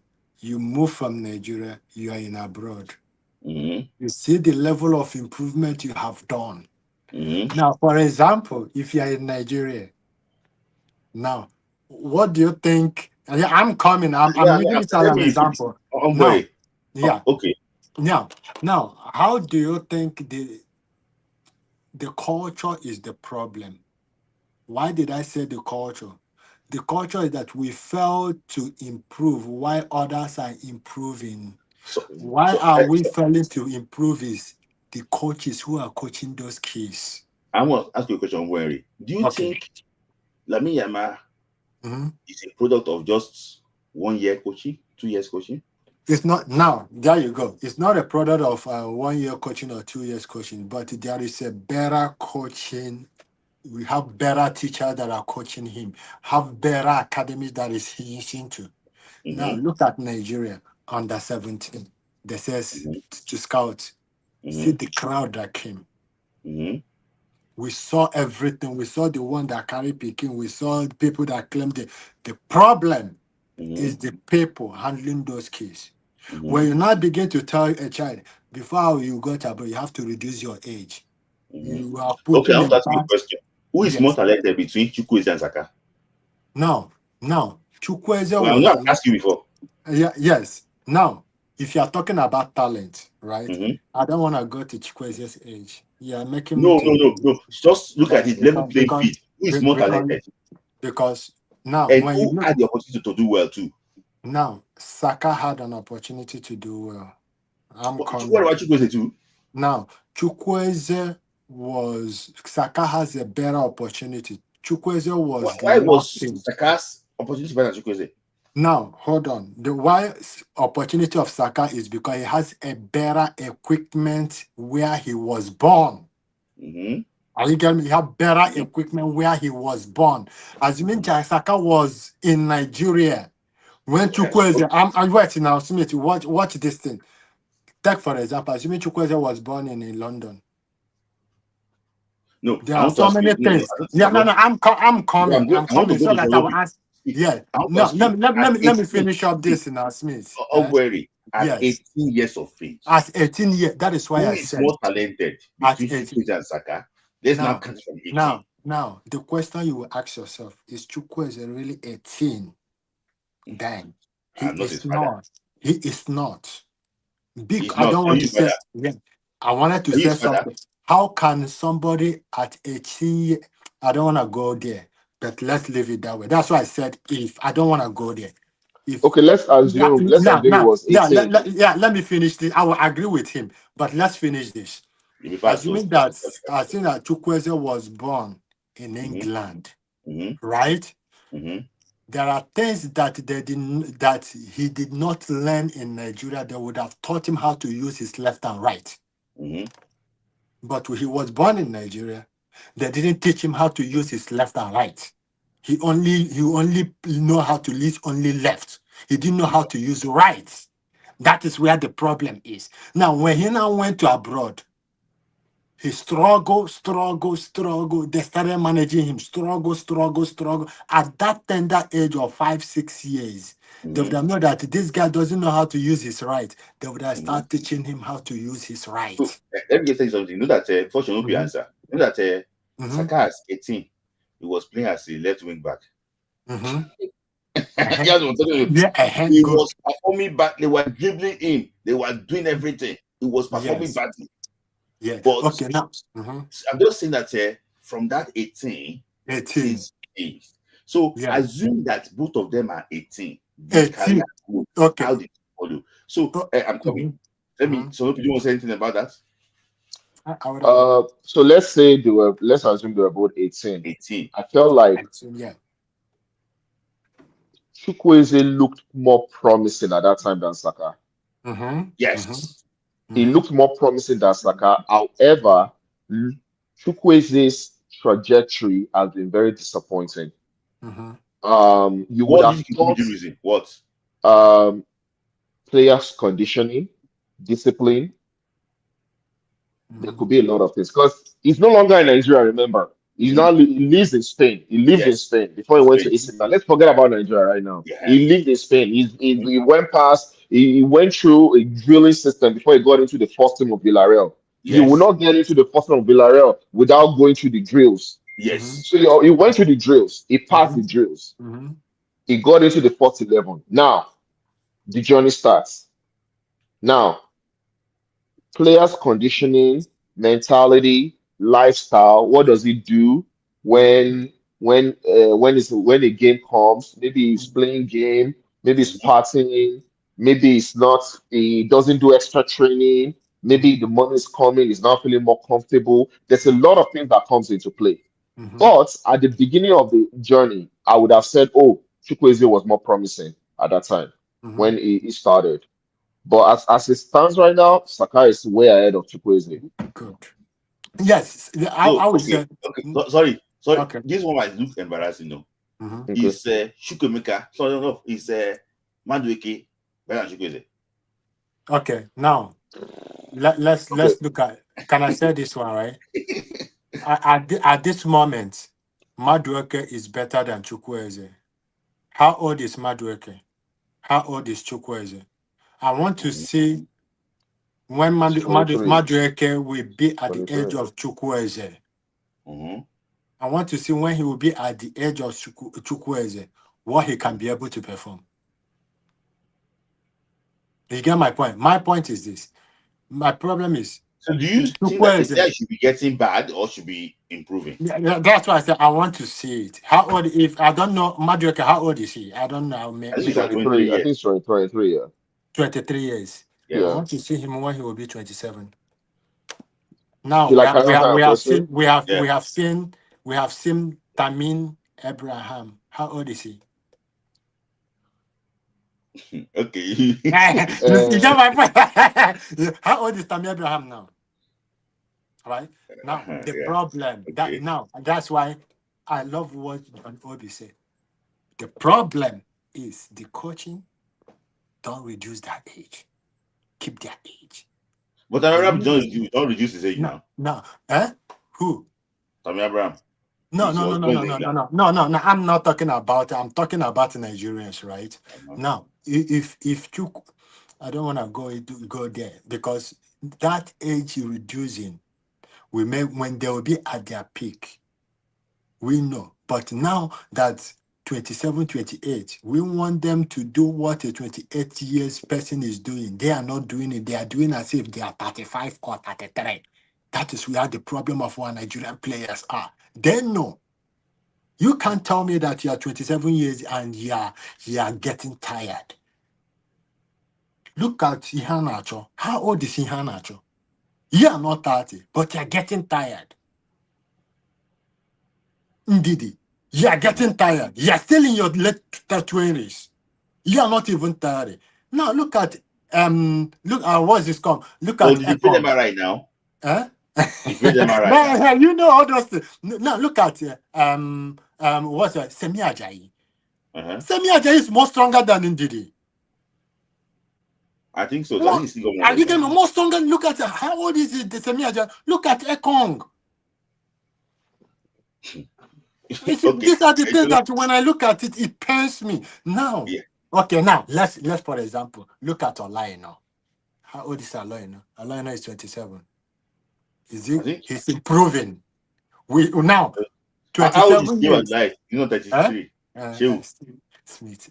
Sorry, Shonopi, you want to say something when you actually watch you want to say something there? No, when you said Noni Madueke and Chukwueze, can you hear me? I'll say, I'll say for finish for Noni Madueke and Chukwueze, Noni is To be honest, I didn't really watch his game in Chelsea, but my brother is a Chelsea fan, so he told me that he likes him. So Noni has potentials to grow. So I don't think he's probably a good comparison because they're not the same age, first of all.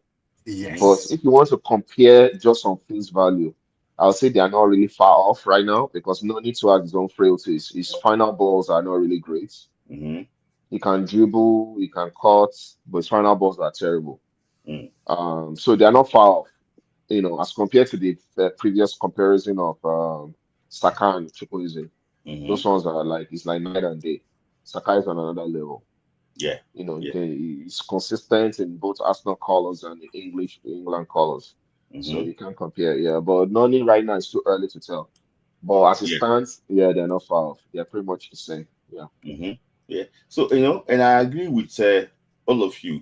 Based on like where you pick it from, ongoing and also what Shinobi. Yeah. See, environment is very important.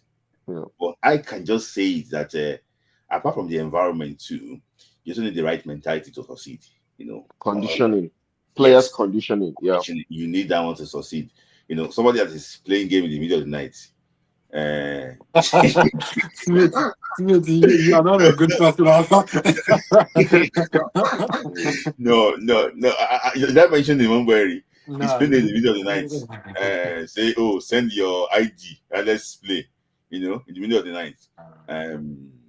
I just think that part of it too, you must work on yourself. I remember Osimhen deliberately in Barcelona. He said that he was playing game late in the night and everything. When he got married, I think things actually were changed. You can see that it's not even injured again now. So because he was doing that himself very well, he now sleeps well. Everything is fine for him now. So I think that players also need to actually understand themselves. I also suggest that as we're lining up now, as players are leaving Nigeria, I also think that they should teach them about life. They should teach them about how to be a professional. In Nigerian Premier League is not a Premier League. With due respect to them, it's not a professional league. With due respect to them, I don't think any saying they do this professional. I don't think so. In my own opinion, because we can actually argue with me. I don't think so. So I just think that they should learn on how to be professional. I think that not being professional is really affecting our players, honestly, abroad, because the mentality is not really there yet. And also the way they also comport themselves too, they also need to be you need to learn how to actually to be a true professional. That's my own this thing. I hope that okay, yeah, Sean, you want to say something before? Sorry, there's this guy in the comments. Is it guy or girl? I think it's a guy. Steph Ooh, Monique. He said something like, "I'm a police." I'm like, I don't understand that this police leave it. won't pay you. I don't know what that means of police or whatever. Yeah. No, leave. Semonic is maybe he has not used his mercy this evening. Is a catch cruise. I was like, police. I don't be police out there, bro. Leave him, leave him. If you see, she's not someone that went to go and mention my name on channels that I'm a bad person. I'm just allowing him here. I'll have blocked him since. He's not so. Seven went to channel. He went to channel's comment section. Say this, yes now. Say that's like don't answer him. It's the one criticizing the Nigerian Football Federation. It's the one doing everything. Are you serious? Yes now. This is Andrew. Why now? So when I block him, he went to go and start begging that I should please unblock him, beg everybody, post him the picture, post him everything, say I should go and beg speak like you. But when you were reporting me on the Arise TV chat on the He said he don't apologize. He don't apologize. yeah, he will apologize. See, the apologize doing, he will still go and do it the next day. Say I'm the one criticizing the NFF for so I have changed. He said that day he was drunk. That's why he was doing it. But the thing is that what people don't realize, Smith, that especially humans generally, I don't want to say Africans. I think generally when people say criticize you, you probably want to stand defensive and everything.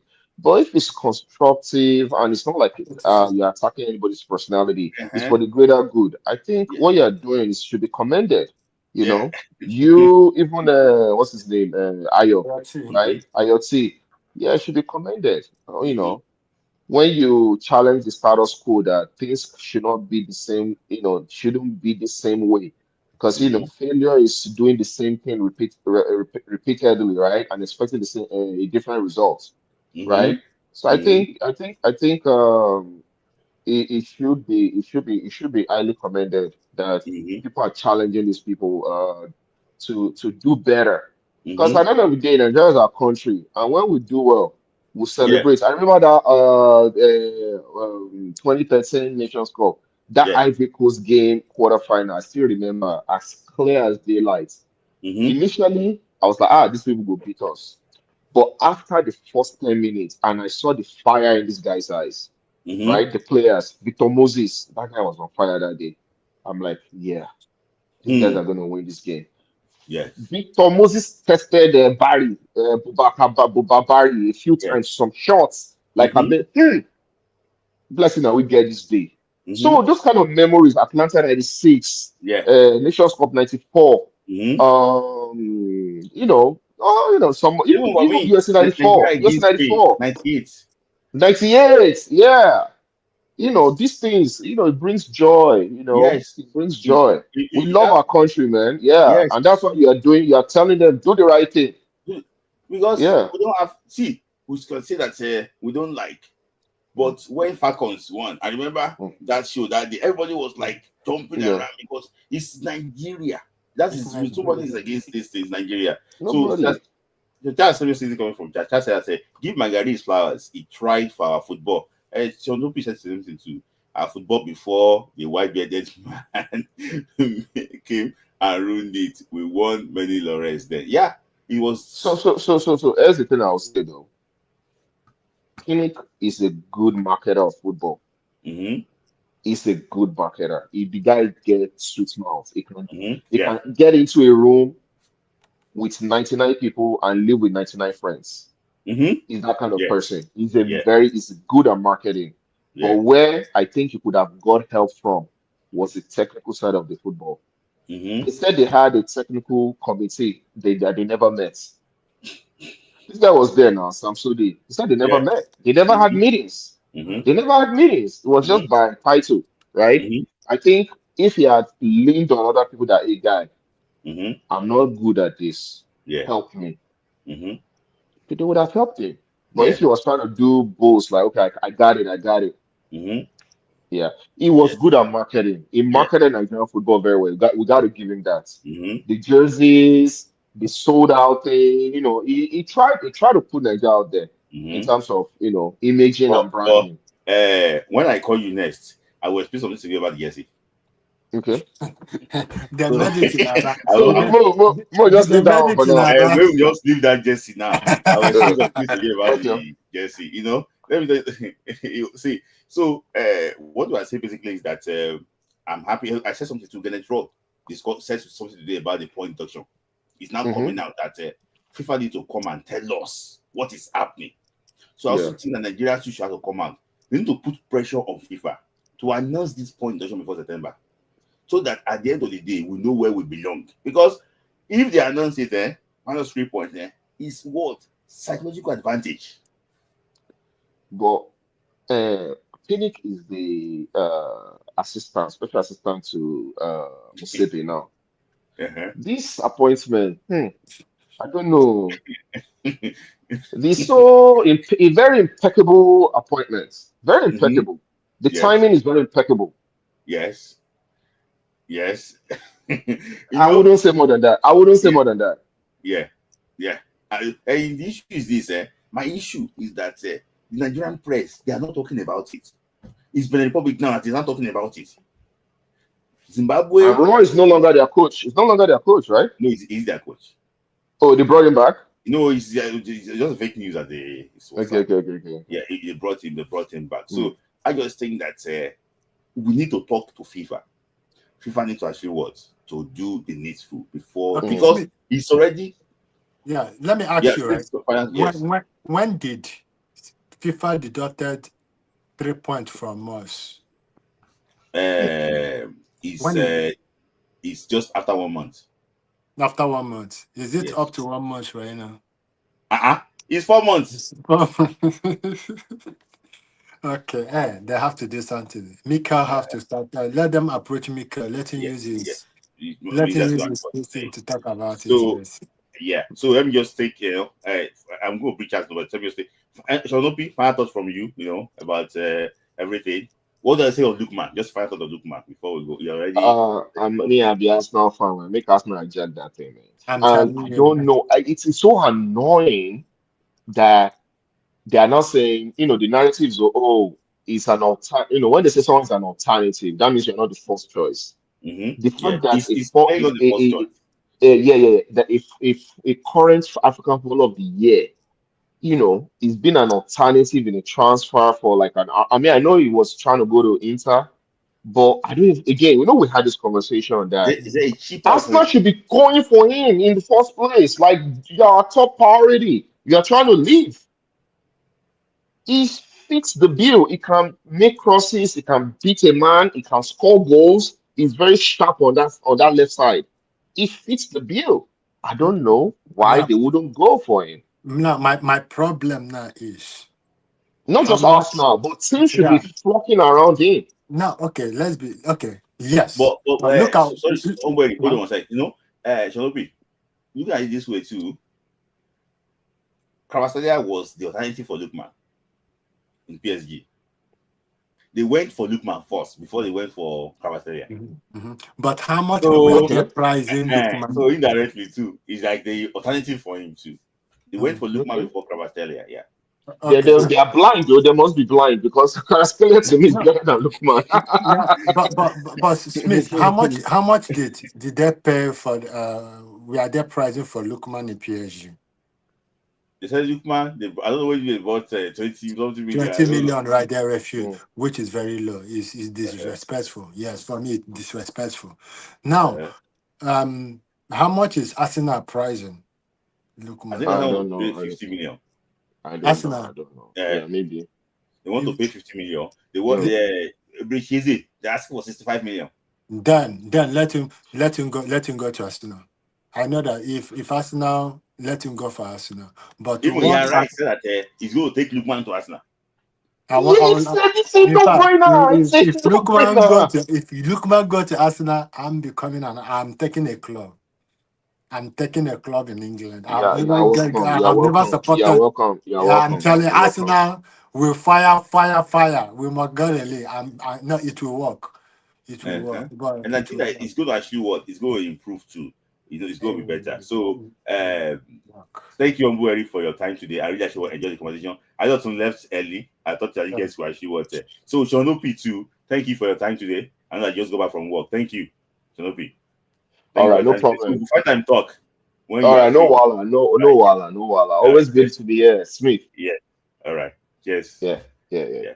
So my last caller is Charles. Charles might talk silently. Right, Charles. So Charles, finally, your thought. Yeah.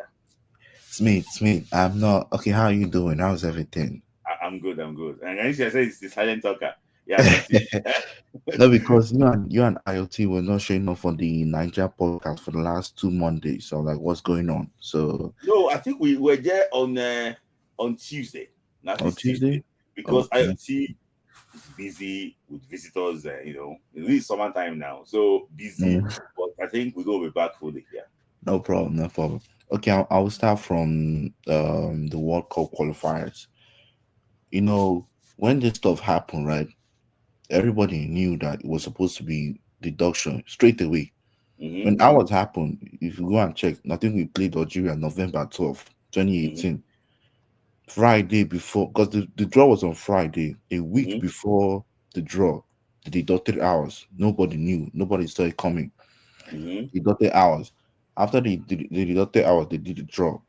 Now, why is FIFA holding back? Could it be allegedly because of the CAF president in South Africa? Could it be why? Let me tell you something, Charles. See, if you I follow this case every day, this case can lead to like riots. Yeah, because See, if Nigeria beat South Africa, Mhm. in Bloemfontein that day. See, it will turn something else. Because another two, they are just trying to avert the problem. That's what is happening currently. Yeah, because if they take action immediately, it will become crystal clear. Yes. But they don't want to do that. They are playing. But they have done that one since like 2 months ago, so that everybody have known. Exactly. Because honestly, when we started this stuff with Chelsea, we were 4 points behind them. Had it been won that Zimbabwe game and this stuff happened, we'll be 1 point behind them. Because it will be so unfair. They don't do this. And why are you holding back? Why are you waiting to win everything? Because I'm talking to you now, some teams have lost hope. Most teams have lost hope in that group. Maybe Rwanda, maybe Zimbabwe. Why not? No. Zimbabwe have not lost hope. Really? You know what they're talking about is that if they get 6 points this window, the man thinks that they can compete for second position. That's fair, because all of them are looking at the Nigerian South Africa game. That's the main. They are looking at it because they know Nigeria will stop. But they pray for Nigeria to beat Africa. Yeah, we will. Listen, all we have to do is just get the players who have the energy, press them, don't give them time on the ball, match them with physicality, beat them aerially. I would love to see Aqua Adams, Osimhen, Dessert. I not play that game. Honestly, no. I would love to see. I was watching him. I was like, because his injury play, I would love to see. I don't want to see Boniface. Sorry to say, Boniface should not come for now. Boniface, Umar should not come. But Bashiru, we missed him in that Zimbabwe game. I didn't think he was there. That did the chance. If you had gotten that, maybe he would have scored too. Bashiru is always very useful for going forward. Yes. So I was not happy when he got injured. We were lucky in that Rwanda game. You always find a way, Bashiru. Remember against Libya? Remember against Africa in New York? He always finds a way. And that's why Sarri didn't want him leaving, because I think he signed for loan. Sarri was like, no, let's keep him. Because the boys. Do you watch him against Galatasaray in the preseason game? No. This guy is as fit as ever. Hey, if you see the acceleration against oh my days. No. Yeah, oh my days. That Nigeria is about Lukman and Osimhen. I don't believe so. No. Even what's it called? Even I don't know if Maduka is eligible. He's not eligible. It's not available for the game. Okay, no problem, because the betting stuff is not his fault. He didn't do it. He's innocent. So why are they trying to do that? Play that role? And I think he needs to chase it. He needs to do something about it, because if he keep quiet, no. They cleared him of match fixing. It was something that they banned him for. They cleared him of match fixing. Yeah. So that one have been 2 years ban in terms of match fixing. So it's fine. In fact, he's even training with Udinese. Yeah. See, so we just played when people say he's on serious, I just laugh at you. I said, do you really know him? People be clowning him, saying that boy is on serious. All he knows how to do is a model. But if you go, he's always in the gym almost all his time. He's always tapping. You see the competition he did with one guy, the exercise. Yes, and people are laughing at him, saying, this boy, all you know, let the guy that was playing game middle of the night go and do that same thing. What's 3 push-ups? You know the player I'm talking about, but I'm just joking. Why is Chell handling our charm? Why can't? Because it's part of his contract. No. Ibrahim Guzo is someone that believes in local league. He told them, both Madugu and Shell, the guy, he wants a Super Eagles built with local based players. They just come and add some foreign players with it. Then you mix them together. Okay, fine. That I don't know, there's one remember this thing. Before, when we want to start Super Eagles camp, we start with home based camping, remember? Then foreign base will now come and join them. That's what we normally do in the past. So that's what Ibrahim Guzo is trying to do with this current national team. But unfortunately, time don't pass. The team we have now is not as good as the one I used to. No, the camp we used to have them. We used to have like Dikudi in camp. Eric Ejiofor. These are players that have played in Europe before coming back home. We add players. I don't know, maybe Jero Shapoke. You add like proper player I remember, Shuaba Modu used to be the one to handle them. So we used to have them in the past, but unfortunately, it's not like that. If you remember Ibrahim Guso, he said that everything is not about foreign. Even Okay, then our home base Falcons defeated Nigeria, but can you defeat okay, Nigeria again during AFCON? During okay, AFCON? then We could not okay. do It's that. fair and So simple. If you finally, love local, yeah. if you love locals, right, do something about it. Don't just force it on our throat. Don't. How can Chelsea be managing two teams? It doesn't make sense. That No, didn't mean okay, fine. he thought that Okay, if he managed this team, this is what he said. There's no way that Chel will come and tell him that he did not see two or three players, 2, 3, or 4 players in this team. That's what he said. oh my god, There's this no Do you, way that Chel will not do come you and tell him. even see anything?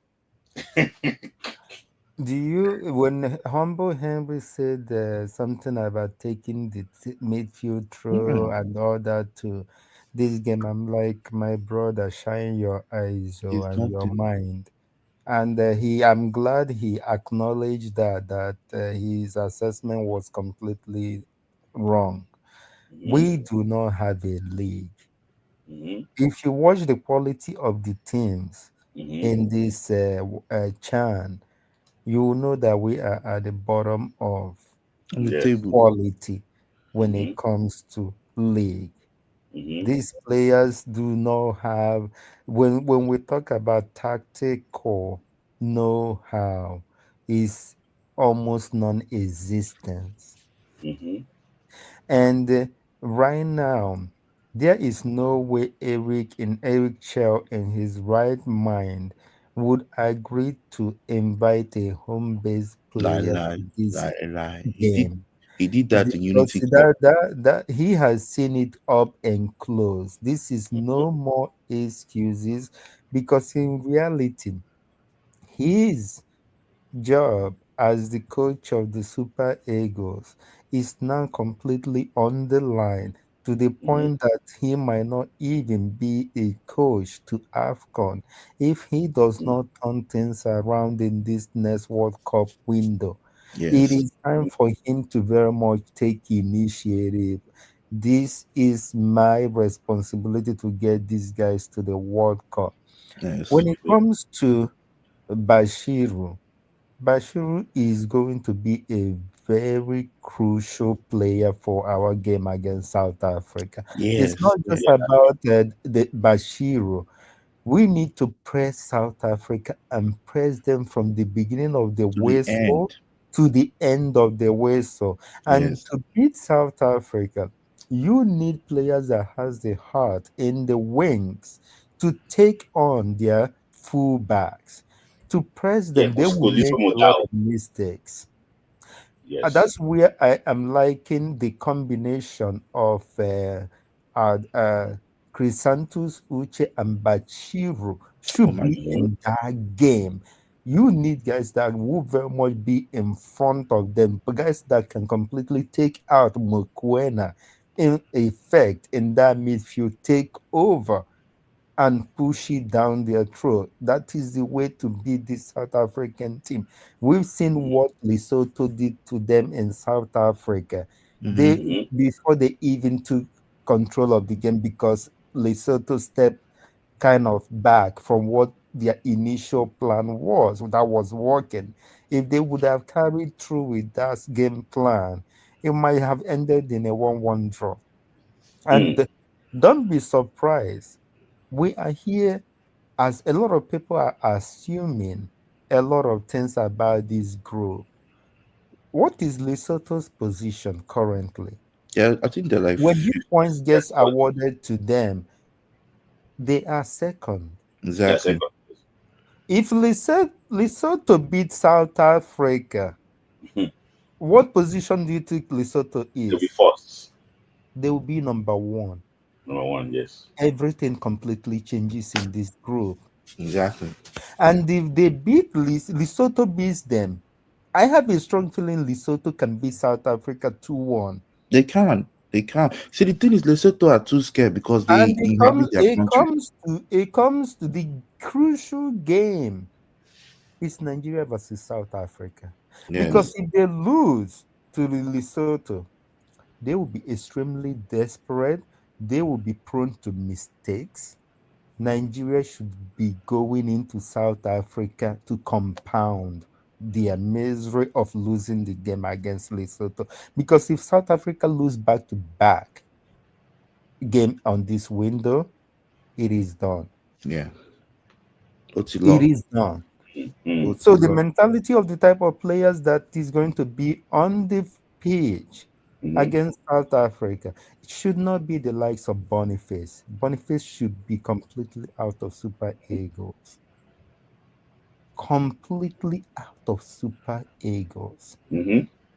His mentality is not right for the team, whether it is a World Cup qualification or not. Even for his club, his mentality is not right again. The mentality is not right. The mentality, we all know it, that the mentality is not right. Somebody here said I would take Bezos Yeah. any day, and Yeah. I'm in 100% agreement with that. No, I he said that know Adams would said it. even give us more than this guy will give us. He said I that was so Desas Onyeka, Felix Agu, Uche Santos, they great crash the team. yeah, because Yes. I was not happy with But if we Ecuador talk about during that Ghana World Cup qualifiers. Just Mhm. Desas was the only one informed. Osimhen was just starting from young. Why did he refuse to call Desas? He did not call Okay, Desas. I think You know the agenda of this. I would say agenda against the foreign born players. You know your Guardiola and your technical advisor, as he is deemed, is part of the group. Is part of the group that is trying to shut the doors on a lot of. And we that grew up in Nigeria before coming to these diasporas know the secret behind all these things that is happening. The national team has become, oh, if you're going to be welcomed here, we need something from you. And when that something is not coming from you, they will very much try, they becomes, oh, you're not being respectful. They will very much find a way to completely shut the door on them. yeah, But the even reality of it is that our if you ask national too much team has, questions. yeah, I think our team has been relevant for the past 13 to 15 years, both women and men, because of the foreign born diasporas, because we Yes. don't have a league. Yes. We Which don't. is We are lucky to have them. yes, which is so guys. So I know that just give me your submission about what we discussed so that I can wrap it up quickly. I don't want to get to 3 hours today. So Yeah. thank you guys for joining. Thank you. Okay. So That's yeah. I will say one more Okay, you thing. can just say something before you Yeah. so. So honestly, I want FIFA to do their job diligently, do it immediately. Let people know that this is still on. Secondly, the days I don't like it. How can one play against Rwanda then like 2 days rest? What's going on? See that when they play this Rwanda, they're gonna fly. They go play on Saturday evening. They will fly the next morning to go and to Bloemfontein. Shuttle flights. So there's no way they can. I don't know how many hours flight is in South Africa. How many hours flight? I think 6 hours. Is it 6 hours flight? I think so. Yeah, 6 hours. I'm not sure. No, but I think it's 6 hours. I Guys, think how it's many yeah. hours? Comment. Can you tell me, please? How many hours is Nigeria, 6 South hours. Africa? I'm not South Africa, mistaken. please. How many hours? And I love this. One thing about us Nigerians is when our back are through when we're going through a lot, we rise up to the challenge. I Evident think of the the game Falcons. against South Africa is a grudge game. Yeah. It is a very grudge game. As soon as the game against Rwanda is done, I think the guys should very much all get to the locker room, shower, and get to the plane immediately. Yeah, chairman side. What they are saying, Immediately. 7 hours Every of them needs to be on the air that night. They need to be on the air that night. to get to Bloemfontein, and when they rest up, they start their training, Yes. so that they will very much have some time, recovery time. But when it comes to that particular game, it will come to the mentality and the technical ability of Eric Chell. This is a game that he cannot afford to But start the wrong starting 11 and to make the wrong changes. To be honest with you, if I am advising Eric Chell, I will advise him to not play Ndidi at all in this game. Yes, indeed. His legs. He might be a liability. He can come in off the Ndidi bench. and Ekong, Those two. Ekong might have some fear factor against Exactly. South Africans because he has always been good on the air against South Africa. But in reality, if you don't have Ekong there, who else would you even bring into that picture? There's only one player that I can even be comfortable having there, regardless of where he is playing, because I know he has a heart to very much play that type of game. And that person is no other than Leon Balogun. Yes. Leon Balogun has been there, done that in terms of World Cup qualifiers and has been to Yes. World Cup. He has the heart to play that type of game. I don't know what his beef with the Igor NFF Obu is. is still growing. He is still growing into the center position. I don't think he is a good do fit for you South Africa do you game. know that when Igor was in camp, they play Semi Ajayi ahead of him. Yeah, They play that's Eke true. ahead of him. And I can tell you that I don't want to say this thing, but I just want to say it. Some players, super good players that played with him in camp, when he was in camp, were not really impressed that much. There we go. There we Not go. really This impressed. is a game that I think Eric Chell already knows his team. He already sent this completely list. I will try and see if I can have like a sniff of that list before the next show. He's already got the team sent already to it's in China here. He's also preparing for the local qualifier. That's a bigger picture. He knows that. And he just needs to get these guys actually what's moving. And But Smith, yeah. sorry for cutting you. What did Sorry, Leo sorry. I Balogun? want to also one question. Sorry. Okay. Mhm. Talking about a player that can stop somebody from playing, how good can Alassane Yusuf be? Or we are scared of fouls. Alassane Yusuf, to me, is a player that lacks awareness in critical situations in the Mm-hmm. game when the pressure is Mm-hmm. against him. Yeah. He can operate further ahead in the field of play, but when it comes to the defensive Uh, aspects or areas of the game, I uh-huh. would never feel comfortable having Al Hassan Yusuf in the team, and he should not be part of the Super Eagles for these games or further going forward. The reason being that one, he would be flying all the way from US. Think of it, in the last qualifying window, he flew at least say 18 to 20 hours to this game, and you still put him on there. But you have a player that is 6 hours away from the game and is a better player playing in a much higher quality league. Mm-hmm. Why would you bring Hassan Yusuf? Yeah, it's. So let me answer this question from my Uche. I want to call him Henry. He said, "Did you see the 2 footer challenge from?" So you, I saw that 2 footer challenge against Senegal. I was so disappointed that this guy was one of the best midfielders in the Nigerian Premier League, and when I saw that challenge, I was like, "Oh!" And this is the same thing they do in the MPFL to get away with. Look at same thing that Ifeanyi Onyebuchi did against Raymond Stars. 2 footer challenge. Ramos, yes, the two-footed challenges. He nearly Yep. broke the leg of Ismail Sadiq with 2 footed challenge in that game. So Smith, I want to ask you like 3 questions.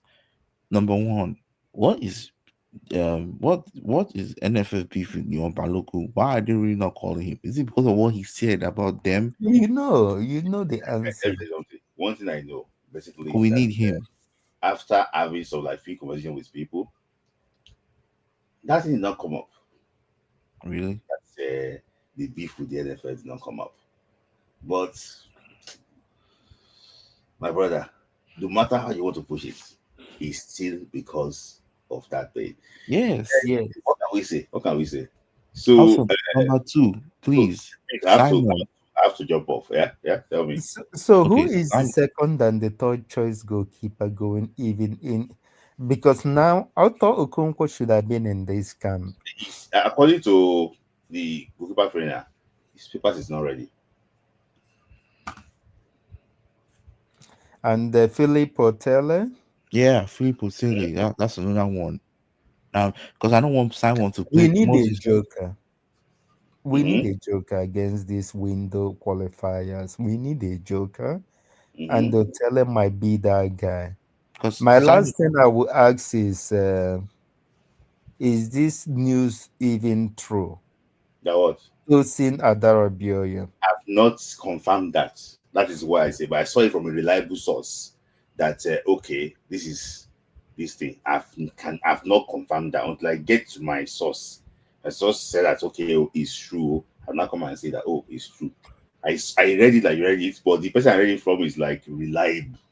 Okay. It's okay, but I need to confirm myself. I don't know yet.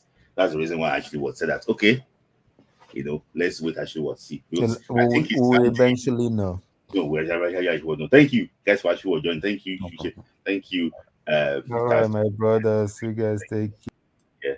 So thank you guys. So guys, thank you for your time today. I put somebody on timeout here today because that person throwing tantrum. So I think that person needs to go and find lollipop. He's throwing tantrum. He needs to go and find lollipop. So I want to appreciate all of you for your time today.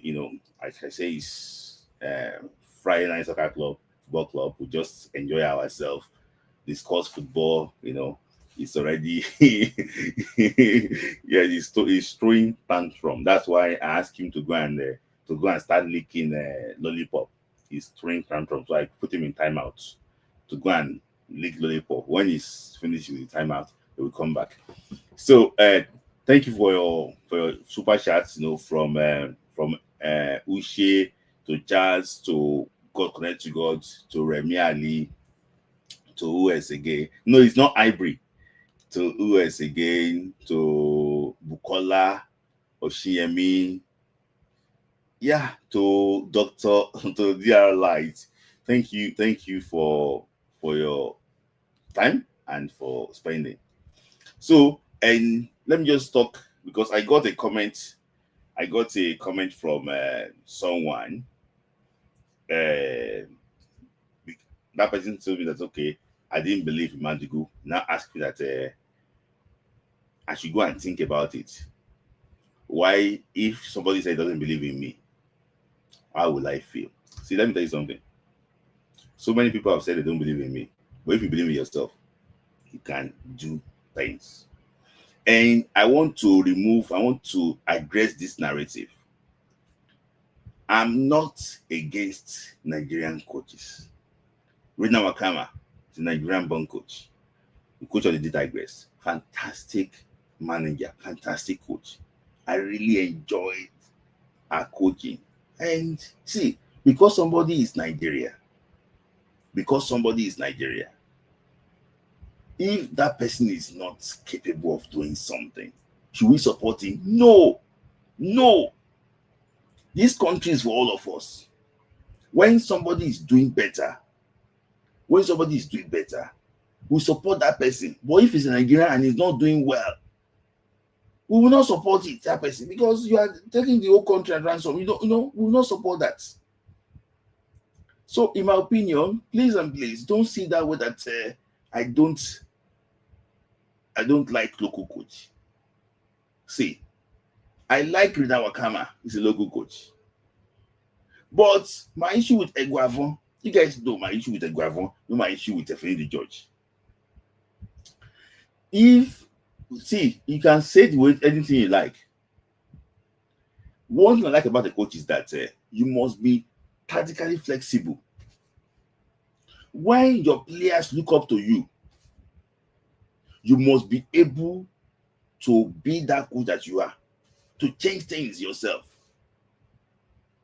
When your players look up to you, say you were when a goalkeeper in Super Eagles had an interview, he said that they went to a World Cup qualifier game and there was no game plan. And you want me to come out here and support the judge? There was no game plan. Yes, the education was awesome. There was no game plan. So, the judge did not have any game plan against Africa. What is now? I didn't say it too. A goalkeeper in that team said it. So I will now come out and say that, hey, let's support him. Why would I support Jokic? Why would I support someone like that? If you are a local coach, go and also update yourself and do well. That is my take. It's not as if I have anything about the local coach. If suddenly now you see a Nigerian coach performing well, we will support that coach. I'm pro Nigeria. That is my own thing. Nigeria first, Nigeria first. That is it. So if because somebody don't tell me that we support this coach, is from where I come from. Support go from where I come from for what? No. I just think that we should put Nigeria for. That's the most important thing. And I had my issues with Madugu. I didn't, but because I had the information that I know, some of you might not actually what really know. But the good thing is that God really actually saved him in this WAFCON that we actually we won. So I won't say more than that. But that narrative that I don't like a Nigerian coach, please. I support my people, and I do know some of you know Travel Amodu, fantastic manager, and this coach Stephen Keshi, very good manager too. I think Bide, very good manager too. We had some good managers in this country before, so it's not as if because Eguavon has now been very good manager since I've done Eguavon, and I said it before. I've done Eguavon since he started playing for Nigeria and also as a manager in 2003. So I knew him very well. He's not a good manager. So I don't know why you want me to change the whole thing and start supporting Eguavon. So, but it's just like that. If you're a good manager, we support you. If you're not good, then we will not support you. And it's Nigeria first. So, thank you guys for your time. Oh, actually, what Ivory? I'm just addressing what Ivory because that this and this. No. Please, is I like Nigerian managers, but these are to actually prove themselves. That's the most important thing. Guys, thank you for your time today. I really actually appreciate you. 2 hours, 40 minutes. Yeah, thank you for staying tuned. And those sending what super chat, so I also appreciate you. If you are watching the replay, you can also send the super thanks. And as soon as I get some of the players invited for the World Cup qualifier, I will let you actually know. I will make sure that the membership is actually available next, probably next week, so that you guys can actually subscribe and actually be members of the channels too. So, and also too,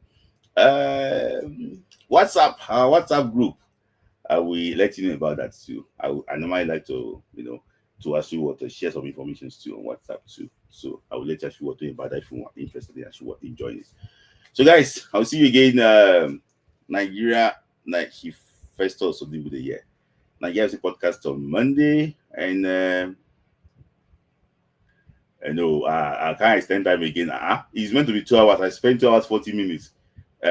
Kelvin Marvel, I spent 2 hours 40 minutes already. So I've already should overshoot my time. It's meant to be 2 hours program. I spent 2 hours 40 minutes. Yes, you can join WhatsApp. So you can actually join WhatsApp. So thank you guys for your time today. I really appreciate every one of you. Pray for Nigeria so that we can qualify for the World Cup. So, and if you are going to Morocco too, you need advice, travel guides. What you want to go to Morocco in December for the AFCON? Need travel guide. What you need to do, where you think that most people will actually get accommodation and everything. Tickets for the games in Morocco. If you want to go to Morocco, if you're in Europe, Morocco is not far. let us actually what let me actually what let us know. We can actually what help you with that. We can help you with that. We can help you with that. So yeah. So thank you guys for your time. Oh, Aladi, I was wondering I didn't see you today. Okay, no wala, no wala. We actually what hook up on that. I didn't see your comment today, Troll. I was wondering that I'm gonna actually what text you after the live. So all right, see you guys next week. Thank you. Yeah, I know, Laddie. Okay, Laddie. So we'll join from that club. I want to see how you dance.